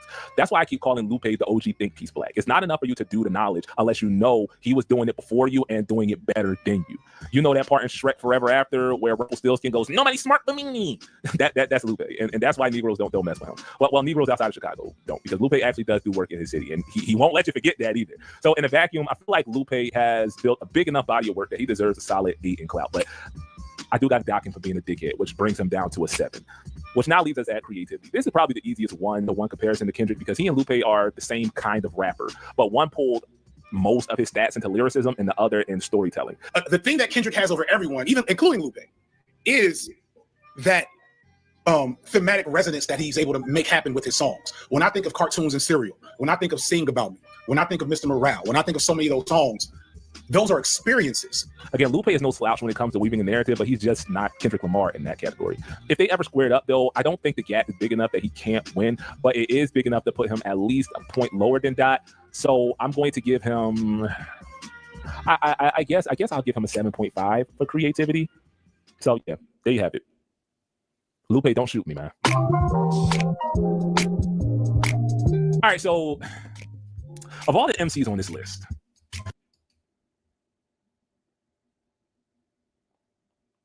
I love No Name Gypsy, but what I have an idea of where he's about to go with this, and I hope that I'm wrong. No Name is the only one that I would bet my left nut that Kenny has not a snowball's chance in hell of beating. And we all kind of know why. Ooh, I would love to see how some Kendrick supporters would react. Exactly. If No Name really just like served Kendrick up some cogent points with over a deadly beat, with a sing-songy, confident, conversational, just giving it to him, and just giving them bullet points, giving you something to chew on and think about. Oh man, wow, that's a great one. No Name in a lot of ways is what I think a lot of people think Kendrick is, which I mean, depending on how you take it, can be either a gift or a curse. Like, I hate to keep comparing these folks to Kendrick, even though that's kind of the point of the video. But Telephone to me sounds like GKMC, but for middle class kids, which again can be a good or bad thing depending on how you take it. Room 25 to me sometimes borders on browbeating you with his consciousness. Like, I'm not saying it's bad. Like, I really enjoyed that album. It's stellar, especially for a debut. But I feel like this is No Name in her "you just wouldn't understand it" phase of her consciousness. It's specifically tracks like Prayer Song, give me that whole "let me talk above you because I've read the books" type of energy. Like, if there is a weakness in No Name's game, is that she could come off a bit sanctimonious, a little preachy at times. Also, this is a personal preference thing, but I'm not the biggest fan of her flow. It's the same issue I have with Jid, where sometimes I have to stop and read the lyrics, not because I missed it. So I think he's gonna go with the whole. Yeah, I don't think so. I don't think so, dog. Kendrick raps better. Kendrick punches harder. Kendrick angles better. Kendrick, like, you can have an angle on somebody and it won't. And not get it off effectively enough. You see what I'm saying? And what she was able to do to J. Cole, she can't do to Kendrick because Kendrick got the streets. That's the tough part. Like, that's the thing. For every battle that you want to put Kendrick in, he has a response in some way. In a battle with No Name, I know he got the streets, which means he could talk in a certain way that's just gonna sound, even for somebody who don't know, it's gonna sound like, and it's gonna hit harder. That's just the reality. I don't think that battle would even ever happen, but if it was to happen, it's not a good look for her. The majority of the world, not the streets, though. The majority of the world, not political, though. And if that's your whole angle, you might be in trouble. If we're going off the majority of the world, not the streets, the majority of the world's not political. There's a whole other side to this shit. I think you see what I'm saying? Like, and that's pretty much what I'm saying. Kendrick's general message is gonna be better than No Name's general message. And that's why I wouldn't. That's another reason why. But I think even on paper, I think he just outclasses her in every area. Even even on paper. You see what I'm saying? Now, if I were to make this video, hold on, let me see, because I know somebody who would give Kendrick problems. Okay. Oh, no way. There's no way he just put who I think he just put in this video. But let's hear what he got to say in No Name Gypsy. A metaphor or something, but because there's literally no time for my brain to process one bar before she spits the next one. Like, no, that's just me. And it did get better on Sundial. But I don't want y'all to take any of those criticisms as knocks, man. No Name is, oh my God, she is not only a stellar MC, but she got the knowledge, dog. Like, for real, got the knowledge, man. While we're on Sundial, as a matter of fact, I feel like the reason the messaging of this album was so strong is because No Name wasn't afraid to hold herself accountable for being part of the problem. And I don't mean in the take me as I am way that Kendrick tends to do at times, but in the I'm working on being a better version of myself, but I'm not going to lie, it's a bit to get there way, which makes all the shots she throws at Kendrick does that too. The culture and peers within it less preachy in context than they are a plea for niggas to stop falling for the okie doke. Like I try to tell y'all on every other one of these videos.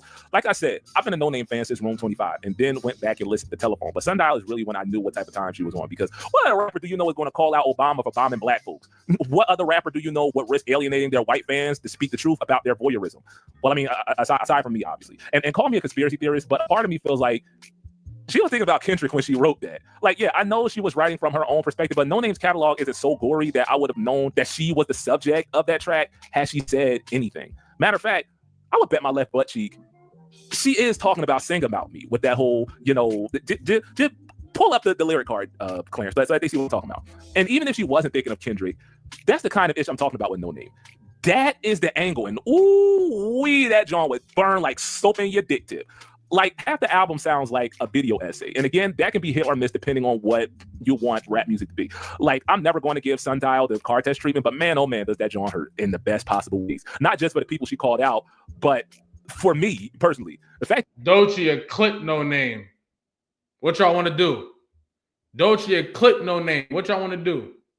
Doechii will clip No Name. What do y'all want to do? Come on, man. Doechii will pack No Name up. Real talk. Nigga, I was talking about Joey Badass better be glad Doechii ain't hopping that one.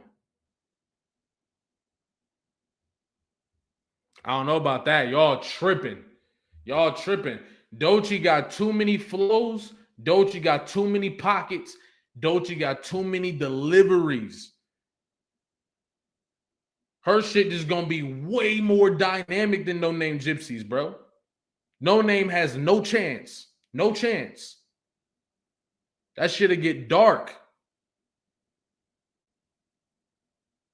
Now, y'all gonna say I'm tripping, but I was saying, nigga, I was saying Joey Badass better hope Doechii don't come out here.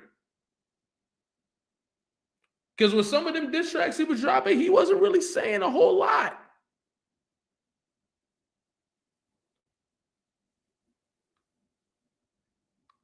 Listen.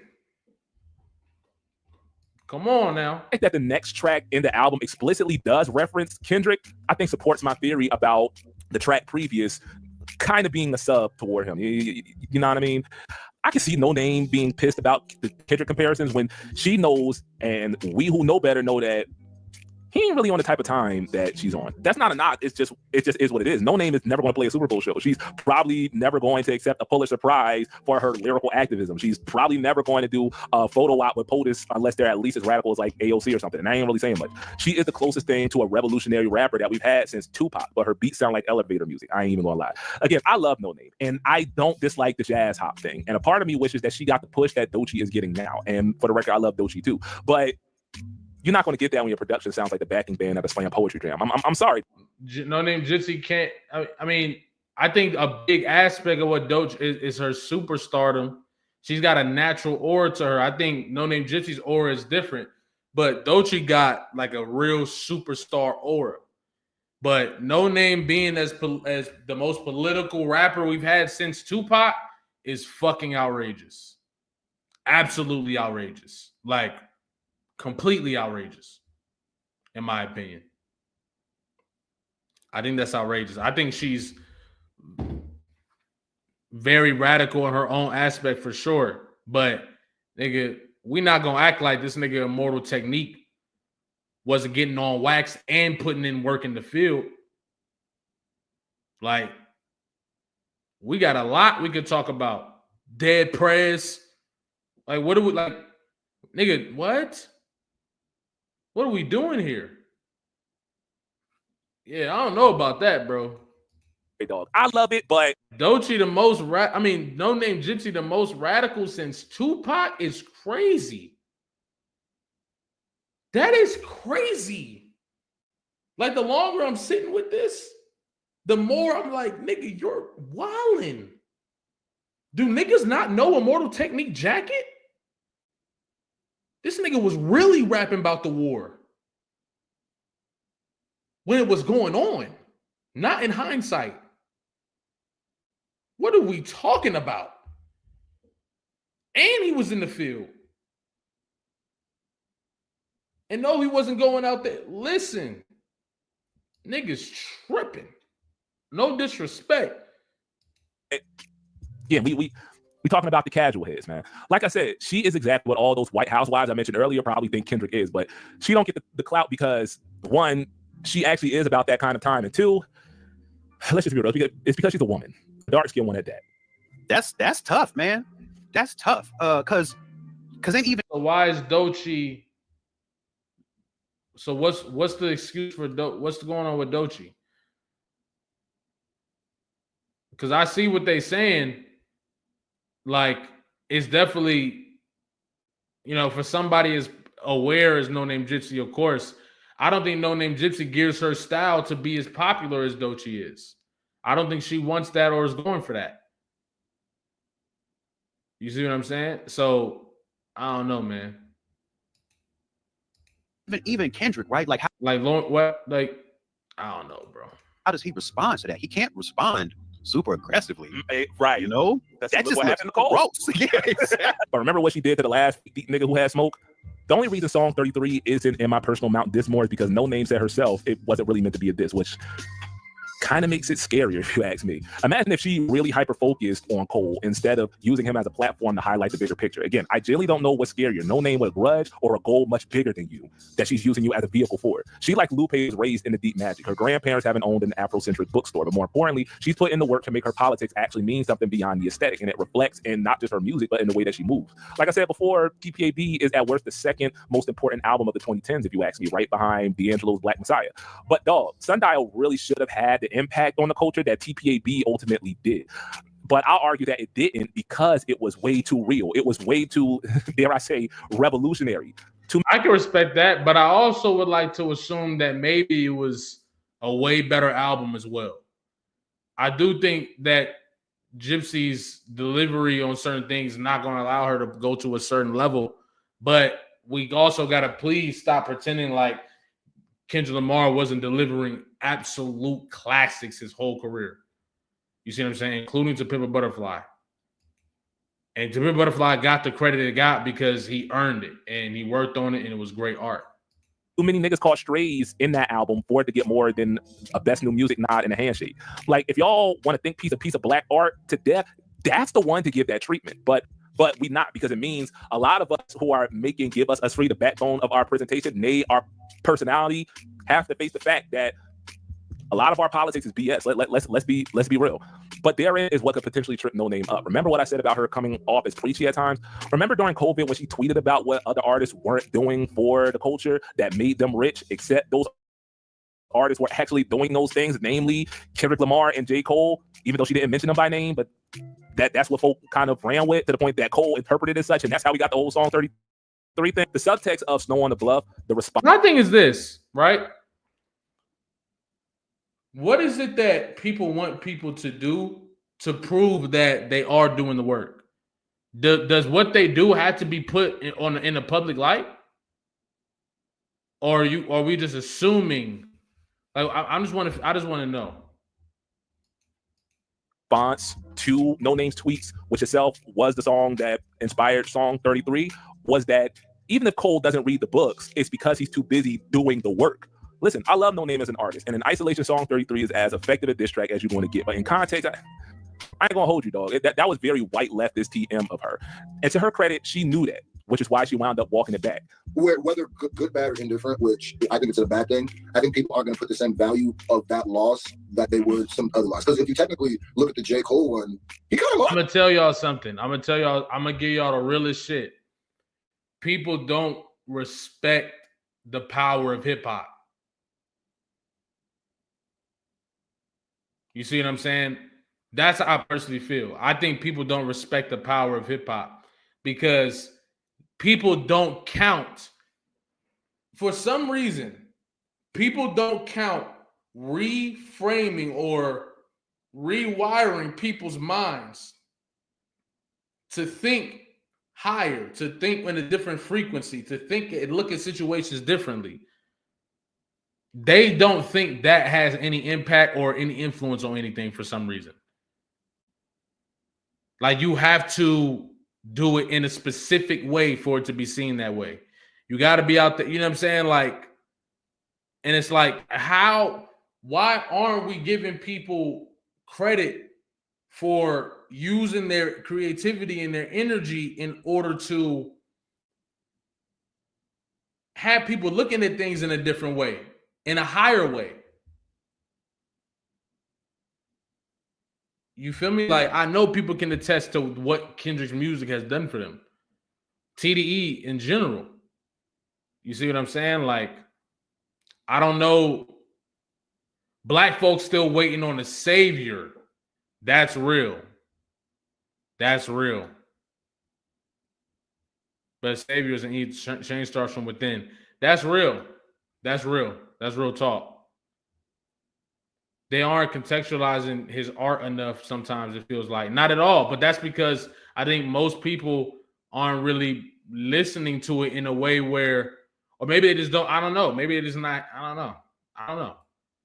But you can tell when the message hasn't been, you know what I mean? I heard a little bit. Like, if you really think about it, but nobody really cared. Like, it kind of just like moved on. But then him not participating in a battle, which was insane, but was more of a stain than him losing to No Name. The issue always stuck with her, even with the. I'm not gonna lie. I'm good on this one. This is where I'm like, come on, I gotta hear this standpoint. I gotta hear this one. He said Joey badass. I gotta hear this one. All right, so I know that this looks like one long, elaborate ruse to make my case for this beef that really isn't, which low-key kind of is. But trust me, it didn't start off that way. Originally, I had Joey in my honorable mentions tier for a lot of reasons that y'all said he wasn't even worth the time. But then after having a conversation with someone who I both respect and let's just put it this way, has a lot more knowledge on this subject than I do, I couldn't help but come to this conclusion. First, let's tackle the whole Joey, it's just not big enough argument, which I hated in principle, but hate even more now because this is exactly the argument that Drake stands made against Dot for about a decade. Yeah, I'm starting to think there's something. Yeah, but that doesn't work against Kendrick. That's not reality. Drake was never that much bigger than Kendrick Lamar. There was never a point where they were that big in difference and on top of that, their beef was different. Kendrick wasn't taking shots to go get at Drake. Drake was subbing and etc. Kendrick got on control, and then Drake subbed this nigga constantly, and they subbed each other constantly. That was a mutual battle. Joey Badass is asking Kendrick Lamar to battle him. That's the difference. Joey is asking Kendrick Lamar. He asked him kindly on the finals. Kendrick Lamar and Drake are two titans who mutually agreed to battle and knew they were going to battle. Thing now, right? Moreover, it's simply not true. All right, so Joey's never played. I'll give you that. But Before the Money and All American Badass both debuted at number 5 on the Billboard 200 and number 1 and 2 respectively on the R&B hip hop charts. Matter of fact, Before the Money and Lupe's Tetsuyo and You debuted the same week, and Joey beat him. Matter of fact, if we going to do the whole not big enough thing, Lupe hasn't plaqued since Lasers. That came out in 2011. You know what else came out in 2011? Section 80. Which debuted at 113 on the Billboard 200. It didn't make gold until 6 years later. And in between Section 80 and GKMC, the TDE Aftermath machine was working overtime to market Kendrick as the West Coast Messiah. Look, despite the deriding I'm bound to see in the comments, I'm not taking anything away from Dot. I'm just making the point that Joey had already. Yeah, that was crazy. That was crazy. Section 80 and GKMC, the TDE Aftermath machine was working overtime to market Kendrick as the West Coast Messiah. Look, despite the D-riding I'm bound to see in the comments, I'm not taking anything away from that. I'm just making the point that Joey had already released a classic mixtape and a chart-topping LP by his 20th birthday. When Kendrick was 20, he was still at least a whole 2 mixtapes away from overly dedicated. That's the thing a lot of us, including myself, keep missing about Joey. This nigga was born in the 90s, the mid-90s. 1999 was released when he was 17. This nigga is quite literally a prodigy. Jid didn't really start getting some motion until like what, 2019, 2020? He would have been pushing 30 by then and still didn't have an album chart until the Forever Story a few years ago. That topped out at 12. And also Jid has no plaques. I'm pretty sure 12 is lower than 5 on the chart. I don't know, my glasses, they may be dirty, dog, but I can't do mental math. All I'm saying is maybe our perception is skewed by the fact that Joey just kind of disappears for long stretches at a time between projects, not unlike Kendrick. Like, none of the Griselda niggas have ever plaqued or cracked the top 25 on the Billboard. Freddie Gibbs, yes, has a Grammy nod, and a vocal contingent of hip-hop heads still argue that he probably should have got that win, but again, he has no plaques. No Name, JPEG Mafia, Denzel Curry, Saba, Lil Sims, Vince Staples, and yes, even the internet's favorite rapper right now, Doechii, have all never plaqued. I mean, Lil Sims did technically get some British shirt, but she pushed like 70K units, so that don't count. Point I'm getting at is niggas just don't buy music anymore, not unless you're already an established A-lister. And if you want to play the streaming game, yeah, Joey beats them all in monthly listeners, with the exceptions of Jid and Doechii. And in the case of the latter, he still beats her in total streams. What I'm saying is, based on the numbers, Joey's just one hot album and a TikTok trend away from blowing up like Doechii and Jid did. And he's 4 years younger than Jid. That's the thing I keep coming back to. Again, our perception is skewed because 1, Joey's been around forever, and 2, 30 is not nearly as old as y'all make it out to be. It just looks that way because I have no hair. Okay, so remove Pac and Big from the equation because we never really got to see what their peaks would have looked like. Who are some of your personal goats? And don't say NBA Youngboy or Tory Lanez. I swear to God, I will reach through this screen if you do. By the time Volume 3 dropped, Jay was already in his 3rd decade. Kanye didn't drop his debut LP until he was 27, and his most insufferable fans didn't hop onto the crazy train until 808s at the earliest, and more likely around Twisted Dark Fantasy, so well into his 30s. Nas was pretty much in the same boat where his best work was more an albatross than an advocate for his legacy, like Joey Badass. And I mean, you can, and I will argue that It Was Written is sonically a better album than Illmatic, fight me, but that's not the point. The culture, and by the culture, I mean the critics and people who get all of their music opinions from them, have written Nas off as just another also-ran by his 28th birthday. And then Stillmatic happened. And even then, Nas didn't really reach his full Super Saiyan potential until Life is Good at the earliest, so early middle age. Even Kendrick didn't really come on until his mid-20s. And by the time we got TPAB, Buddy was pushing 30. My point is, like I've said before, the music industry doesn't sell you music. It doesn't sell you artistry. It sells an image for you, the consumer, to live vicariously through. A sexy, youthful one that burns bright and fizzles fast. That's part of why our image is so skewed. But the truth is, the best rappers, like actual rappers, are all 30 plus. Just like the NBA, coincidentally enough, where dudes feel like they've been around forever because they have, then they hit their late 20s and go into another gear, and we're all like, what happened there? And unlike the NBA, you don't have to worry about age sapping your talent before you really learn how to harness it. That's how we got Nas going on one of the greatest 3 or 4 album runs of all time at damn near AARP age. That's how Jay winds up writing one of his best albums at middle management age. That's how Ye. Let's not talk about Ye. There's an emotional, spiritual space Kendrick's music accesses that is undeniable for me. Exact. It's some things that, listen, you telling the truth. You telling the truth. You telling the truth. It's a lot of soul. Actually, Hitler. What I'm saying is, perception tells us that Joey is washed. Joey has sort of started this beef, and then Rayvon comes at him, and then when he starts dissing back, it's like, like 30 seconds in, it's like, I think y'all some homos. What? What? In the year 2025. But the reality is, he's probably just getting started. Perception also tells us that Joey is just a generic boom bap battle rapper, but he has more than the conscious to do the knowledge. He already has his own TPAB and All-American Badass, which I'm not gonna lie, might be my least favorite of his albums. It's not to say that it's a bad album at all. It's actually a good one, but how do I put this? So if you grew up in a predominantly Black neighborhood, then you probably seen those super duper Afrocentric preschools and daycares. You probably even went to one. The ones with like Days of Kwanzaa in the name, like Ujima Academy or Asante Kids Care or something like that. The ones with the Black History posters plastered on the playroom. I'm so glad somebody telling the truth, because this is my thing. I'm okay with people, like, if you're doing a verse where you want to do more like for example, for everybody that's seen the 106 and Park freestyle just dropped, right? That verse not super lyrical. It's just reality raps.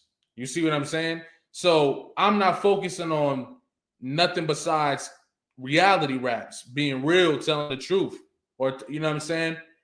When it comes to Joey in the diss tracks, he wasn't really rapping well, but it wasn't at the expense of doing something else either. And that's why with those with the diss tracks, first of all, you don't hear a lot of people talk about it. A lot of people not even talking about Joey's diss tracks from that battle because they didn't really have staying power. You see what I'm saying? I think the energy carried the situation, but Joey wasn't really rapping crazy. He wasn't really saying much. I'm just being honest, like for real. He wasn't saying much. And Hit a J3. Facts, Hit a J3 might have had the best diss track in the whole shit. Joey got out-rapped by Hit a J3. I'm not going to lie. Hit a J3 shit was better than a lot of that shit. You see what I'm saying? Shout out to Marshall. I appreciate you. Wall year round. That's the energy that this album gives. It's not that it's bad again. It insists upon itself. It insists upon itself, Lois. Ironically enough, American Badass is the TPAB that a lot of folk think and thought TPAB was when it came out, and even still think it is today. Again, for the Kenny Cumlickers in the audience, I'm not saying that TPAB is a bad album. I've said multiple times it's one of my favorite albums, period, regardless of genre. I've also said that it's no less than the second most important album of that decade. That said, it is not the damn I Have a Dream speech. In the past, I've compared To Pimp a Butterfly to Sign of the Times, in that neither Prince nor Kendrick actually offer any real suggestions, let alone solutions to any of the problems in the world that they point out. Kendrick articulated probably better than anyone else at the time, in my opinion, many of the fears and frustrations that Black millennials had, especially those of us from underserved neighborhoods. That's what made it resonate with us so hard. Joey, on the other hand, made a whole album's worth of Brother Can I Speak to You? And I'm not going to lie, it comes off a little like...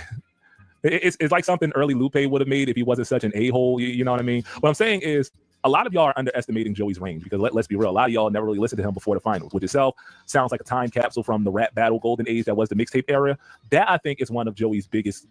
So in one instance, you say Joey is not that much smaller than Kendrick Lamar. You make this whole point of Joey doing this and doing that with his album chart number 5. In the next point, you say a lot of people wasn't even listening to Joey until the finals. And this is what I be saying.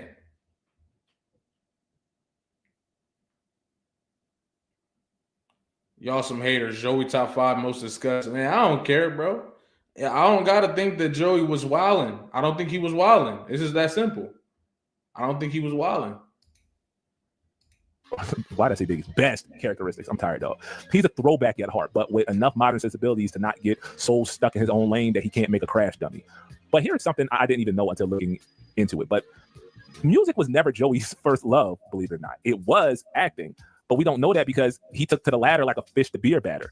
Joey has been in acting school since he was like 14 and said in a Pop Sugar interview that by the time he was 15, he was committed to making acting a career. Matter of fact, music was always just a vehicle to get his acting career off the ground. And now with roles in, Mr. Robot and Grownish and, the Power Universe, among others, he's turned his eye to the rap game and to the throne at the top. Listen, I don't like the Joey is just drumming up publicity for his newest project because duh, nigga. But why is it okay for an established star like Kendrick to do it, but not?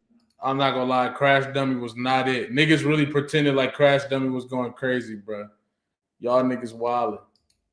Next up, who really probably could use the publicity, or did y'all just conveniently forget that Not Like Us, The Pop Out, and GNX all happened within like 9 months of each other?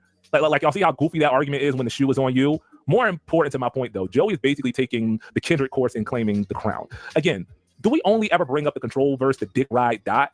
I mean, it seems that way since we barely ever talk about any of the responses besides Big Sean's. Like, come on, dog. I just said that Big Crit didn't get a response because he didn't come hard enough. But Big Sean, Big Sheezy, did we all just forget about that BET cipher also? What about all the subliminals that he sent at Drake over like the course of 10 years? What about the fact that his biggest pre-beef single was again a Big Sean diss? Big Sean? Like, I get it. A lot of y'all are new here, but this is what I was talking about in the last John about getting your learner's permit and deciding to become an Uber driver. Dog, shut the F up and have a seat before you make us all crash out. Like, literally crash the car, dog. You ain't the only one in here. There's kids in the back, man. In writing this script, I thought a lot about past videos I've done on Kendrick, specifically the last Culture War video. If you haven't watched it, go watch it. But I made the argument that both Kenny and Drake exhibited characteristics of Prince. But Where I messed up was when I said that Drake always wanted to be Kendrick without mentioning the fact that Kendrick kind of wanted to be Drake also, or at least he wanted to be where Drake was until this time last year when he finally got there. While yes, I will always die on the hill that Drake coveted Kenny's accolades, Kenny wanted Drake's notoriety.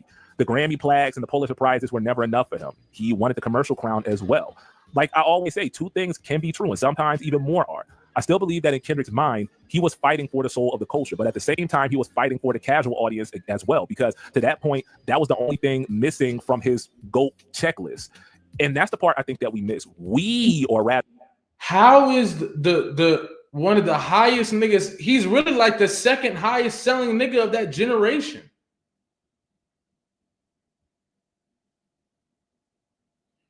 And if we being honest, every time Kendrick and Drake went album for album, Kendrick had the upper hand. I mean, damn outsold More Life. Kendrick just didn't drop another album for a while. But damn outsold More Life. What's it called? To Pimp a Butterfly got leaked. And it still, you see what I'm saying? It still was won over, what's it called? It still won over Drake's shit. Like, it's just like, I don't know. Yeah, whoever won that battle was gonna jump a rank. That's just the reality. If Drake would have ran that battle, he would have jumped a rank. And he would have been doing everything Kendrick doing right now. Probably not a Super Bowl and shit, but like he would have took the song on tour and did his parade like he paraded on Meek Mill. Kendrick just upped the parade. But all I'm saying is,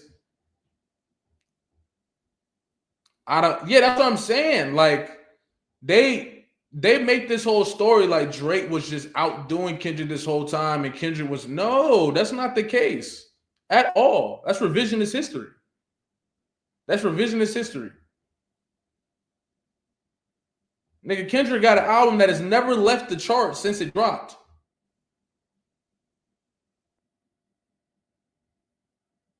Damn was the highest selling album of 2017, a year where Drake also dropped the album. What are we doing?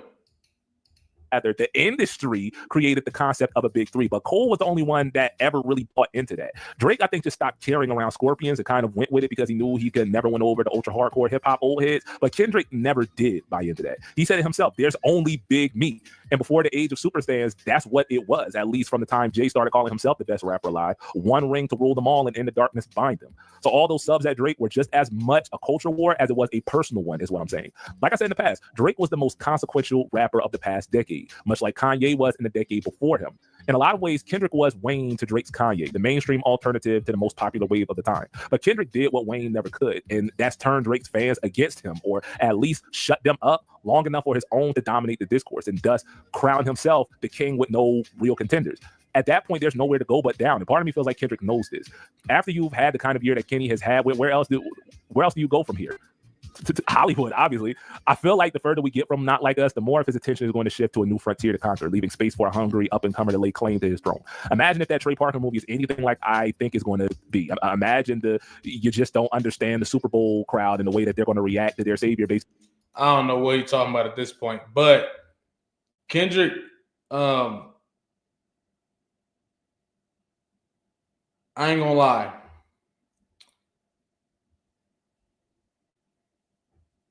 I just don't understand why that's an issue overall. Them up long enough for his own to dominate the discourse, and thus crown himself the king with no real contenders. At that point, there's nowhere to go but down. And part of me feels like Kendrick knows this. After you've had, I feel like Kendrick gonna be one of them niggas that bow out gracefully. And even then, like, no, he could go up another level. Kendrick not the biggest artist in the world yet. He's one of them now, but he was always one of the biggest artists in the world, but he's probably like, he's up there. Like he's the biggest a hip hop artist has ever been. So I think from that perspective,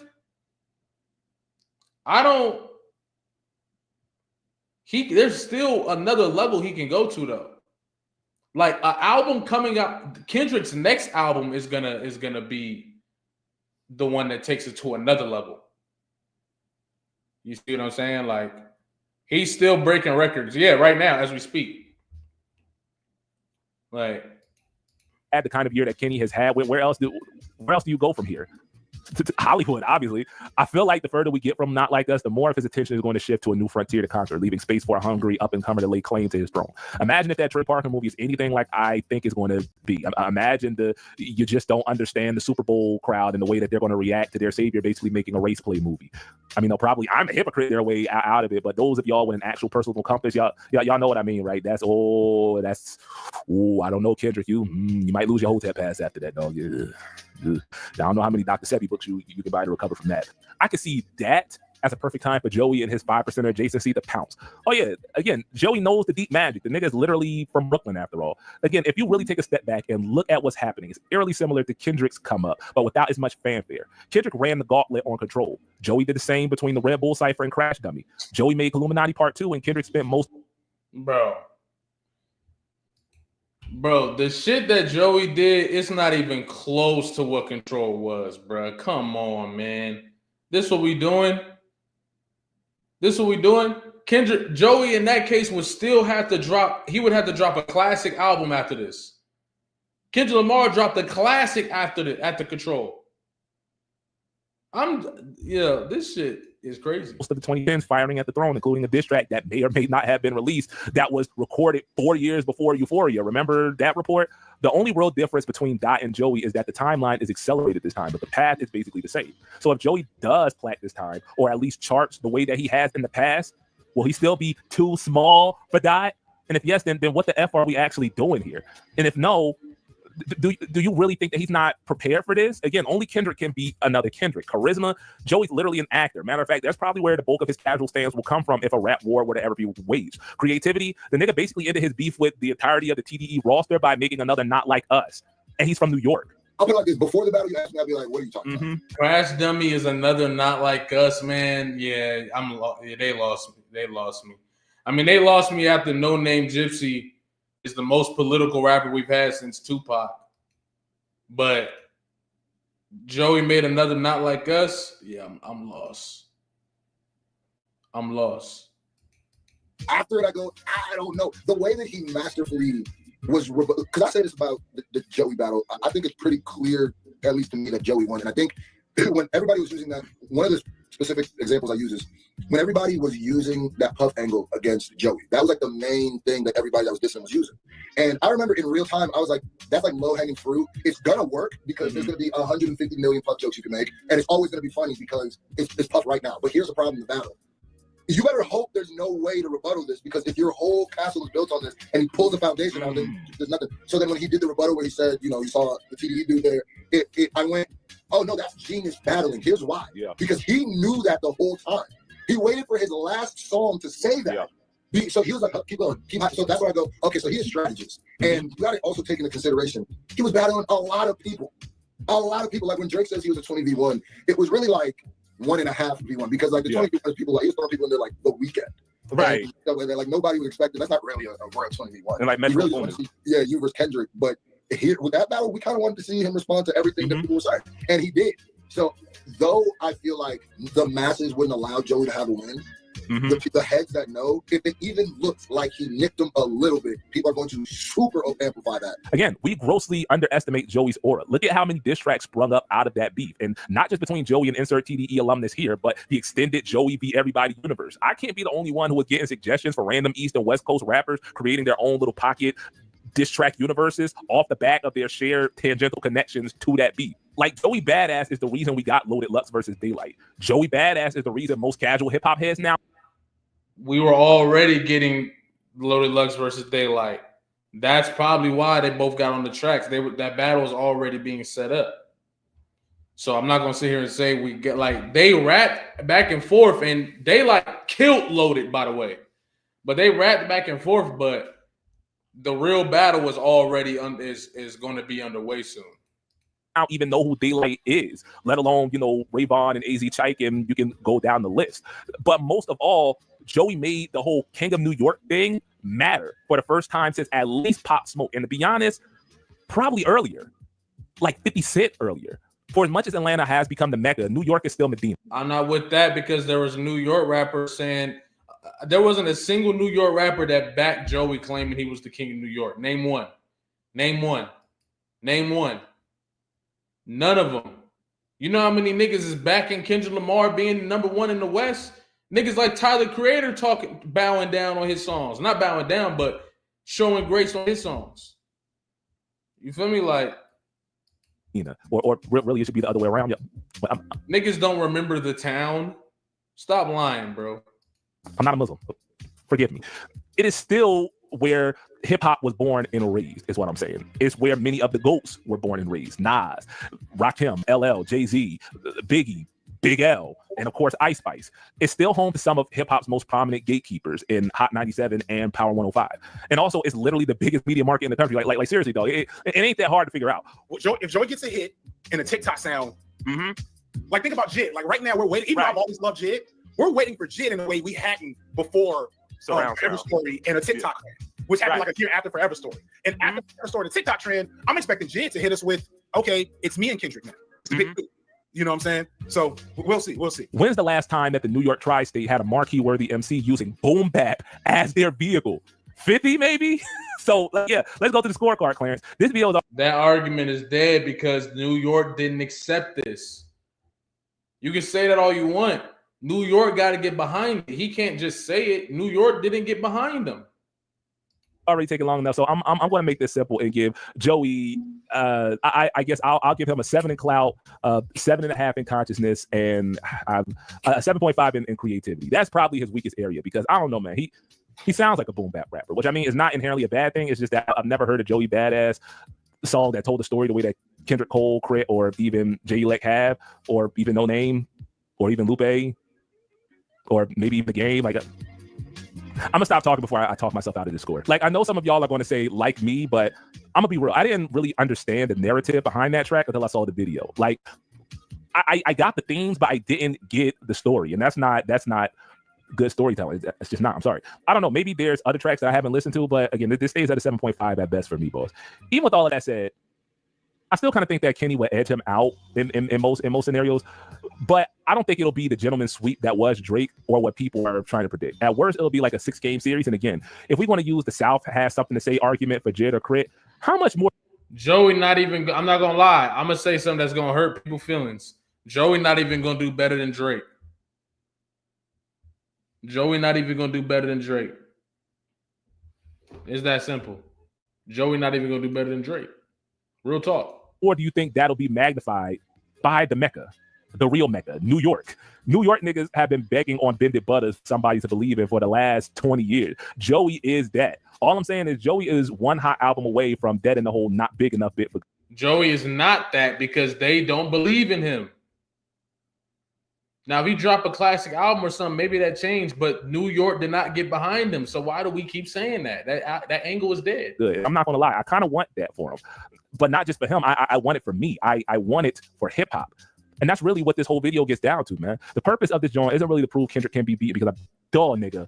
Like, I really hope y'all are not taking these scores to heart, but really it's to get y'all to fall in love with hip hop and not just with hip hop artists. Yeah, it's great if Kenny was your gateway, but there's a plethora of other artists that deserve your attention that are not dissimilar from him. It reminds me of a video that the homie Tariq did a while ago on 2D animation. It's on us, the consumer, to tell everyone we know that quality is out there, because we sure as shuckle can't depend on the same studios that put these Jones out on the same weekend at the newest Marvel movie to do so, but you can't spread the word about something or somebody you don't know about. A thing that I always tell my community, and I try to push in a lot of my content, is the idea of telling people to touch rap grass.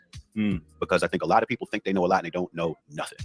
And it's easy to think you know a lot because a lot of people's consumption is really linked into the promotional machines, mostly controlled by Universal Records. Like, right. I think if people really looked at their music listening habits and they took the, Universal and Warner out of the picture and look at what they were left with, they'd be very shocked. Like, a lot of people take the marketing for the boundaries of reality. The people who know have to be able to reflect that reality back to people easier. Like, why are you even talking to me? You don't know anything. Then your neighbor's favorite doesn't make you any less susceptible to marketing and thereby capitalism. All right, this ain't really that video. So again, Joey is not a nobody. And it's not like he hasn't made any music since 2012. It's just that he's inconsistent. And the fact that our favorite artists are a search engine away means we aren't really incentivized to seek out new music when it's not being shoved in our face. All right, I'm not going to lie. I don't even. There was like one. It seemed like after every person that he chose, he was saying, "Oh, but they might get washed," or you know what I mean.